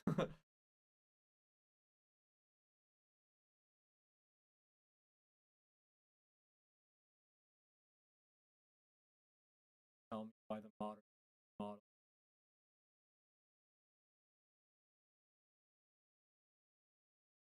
Better.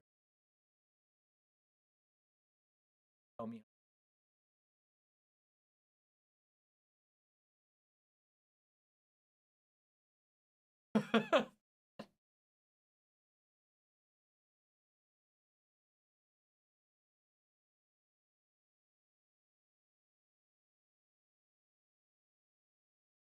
Wreck Mary Shadow.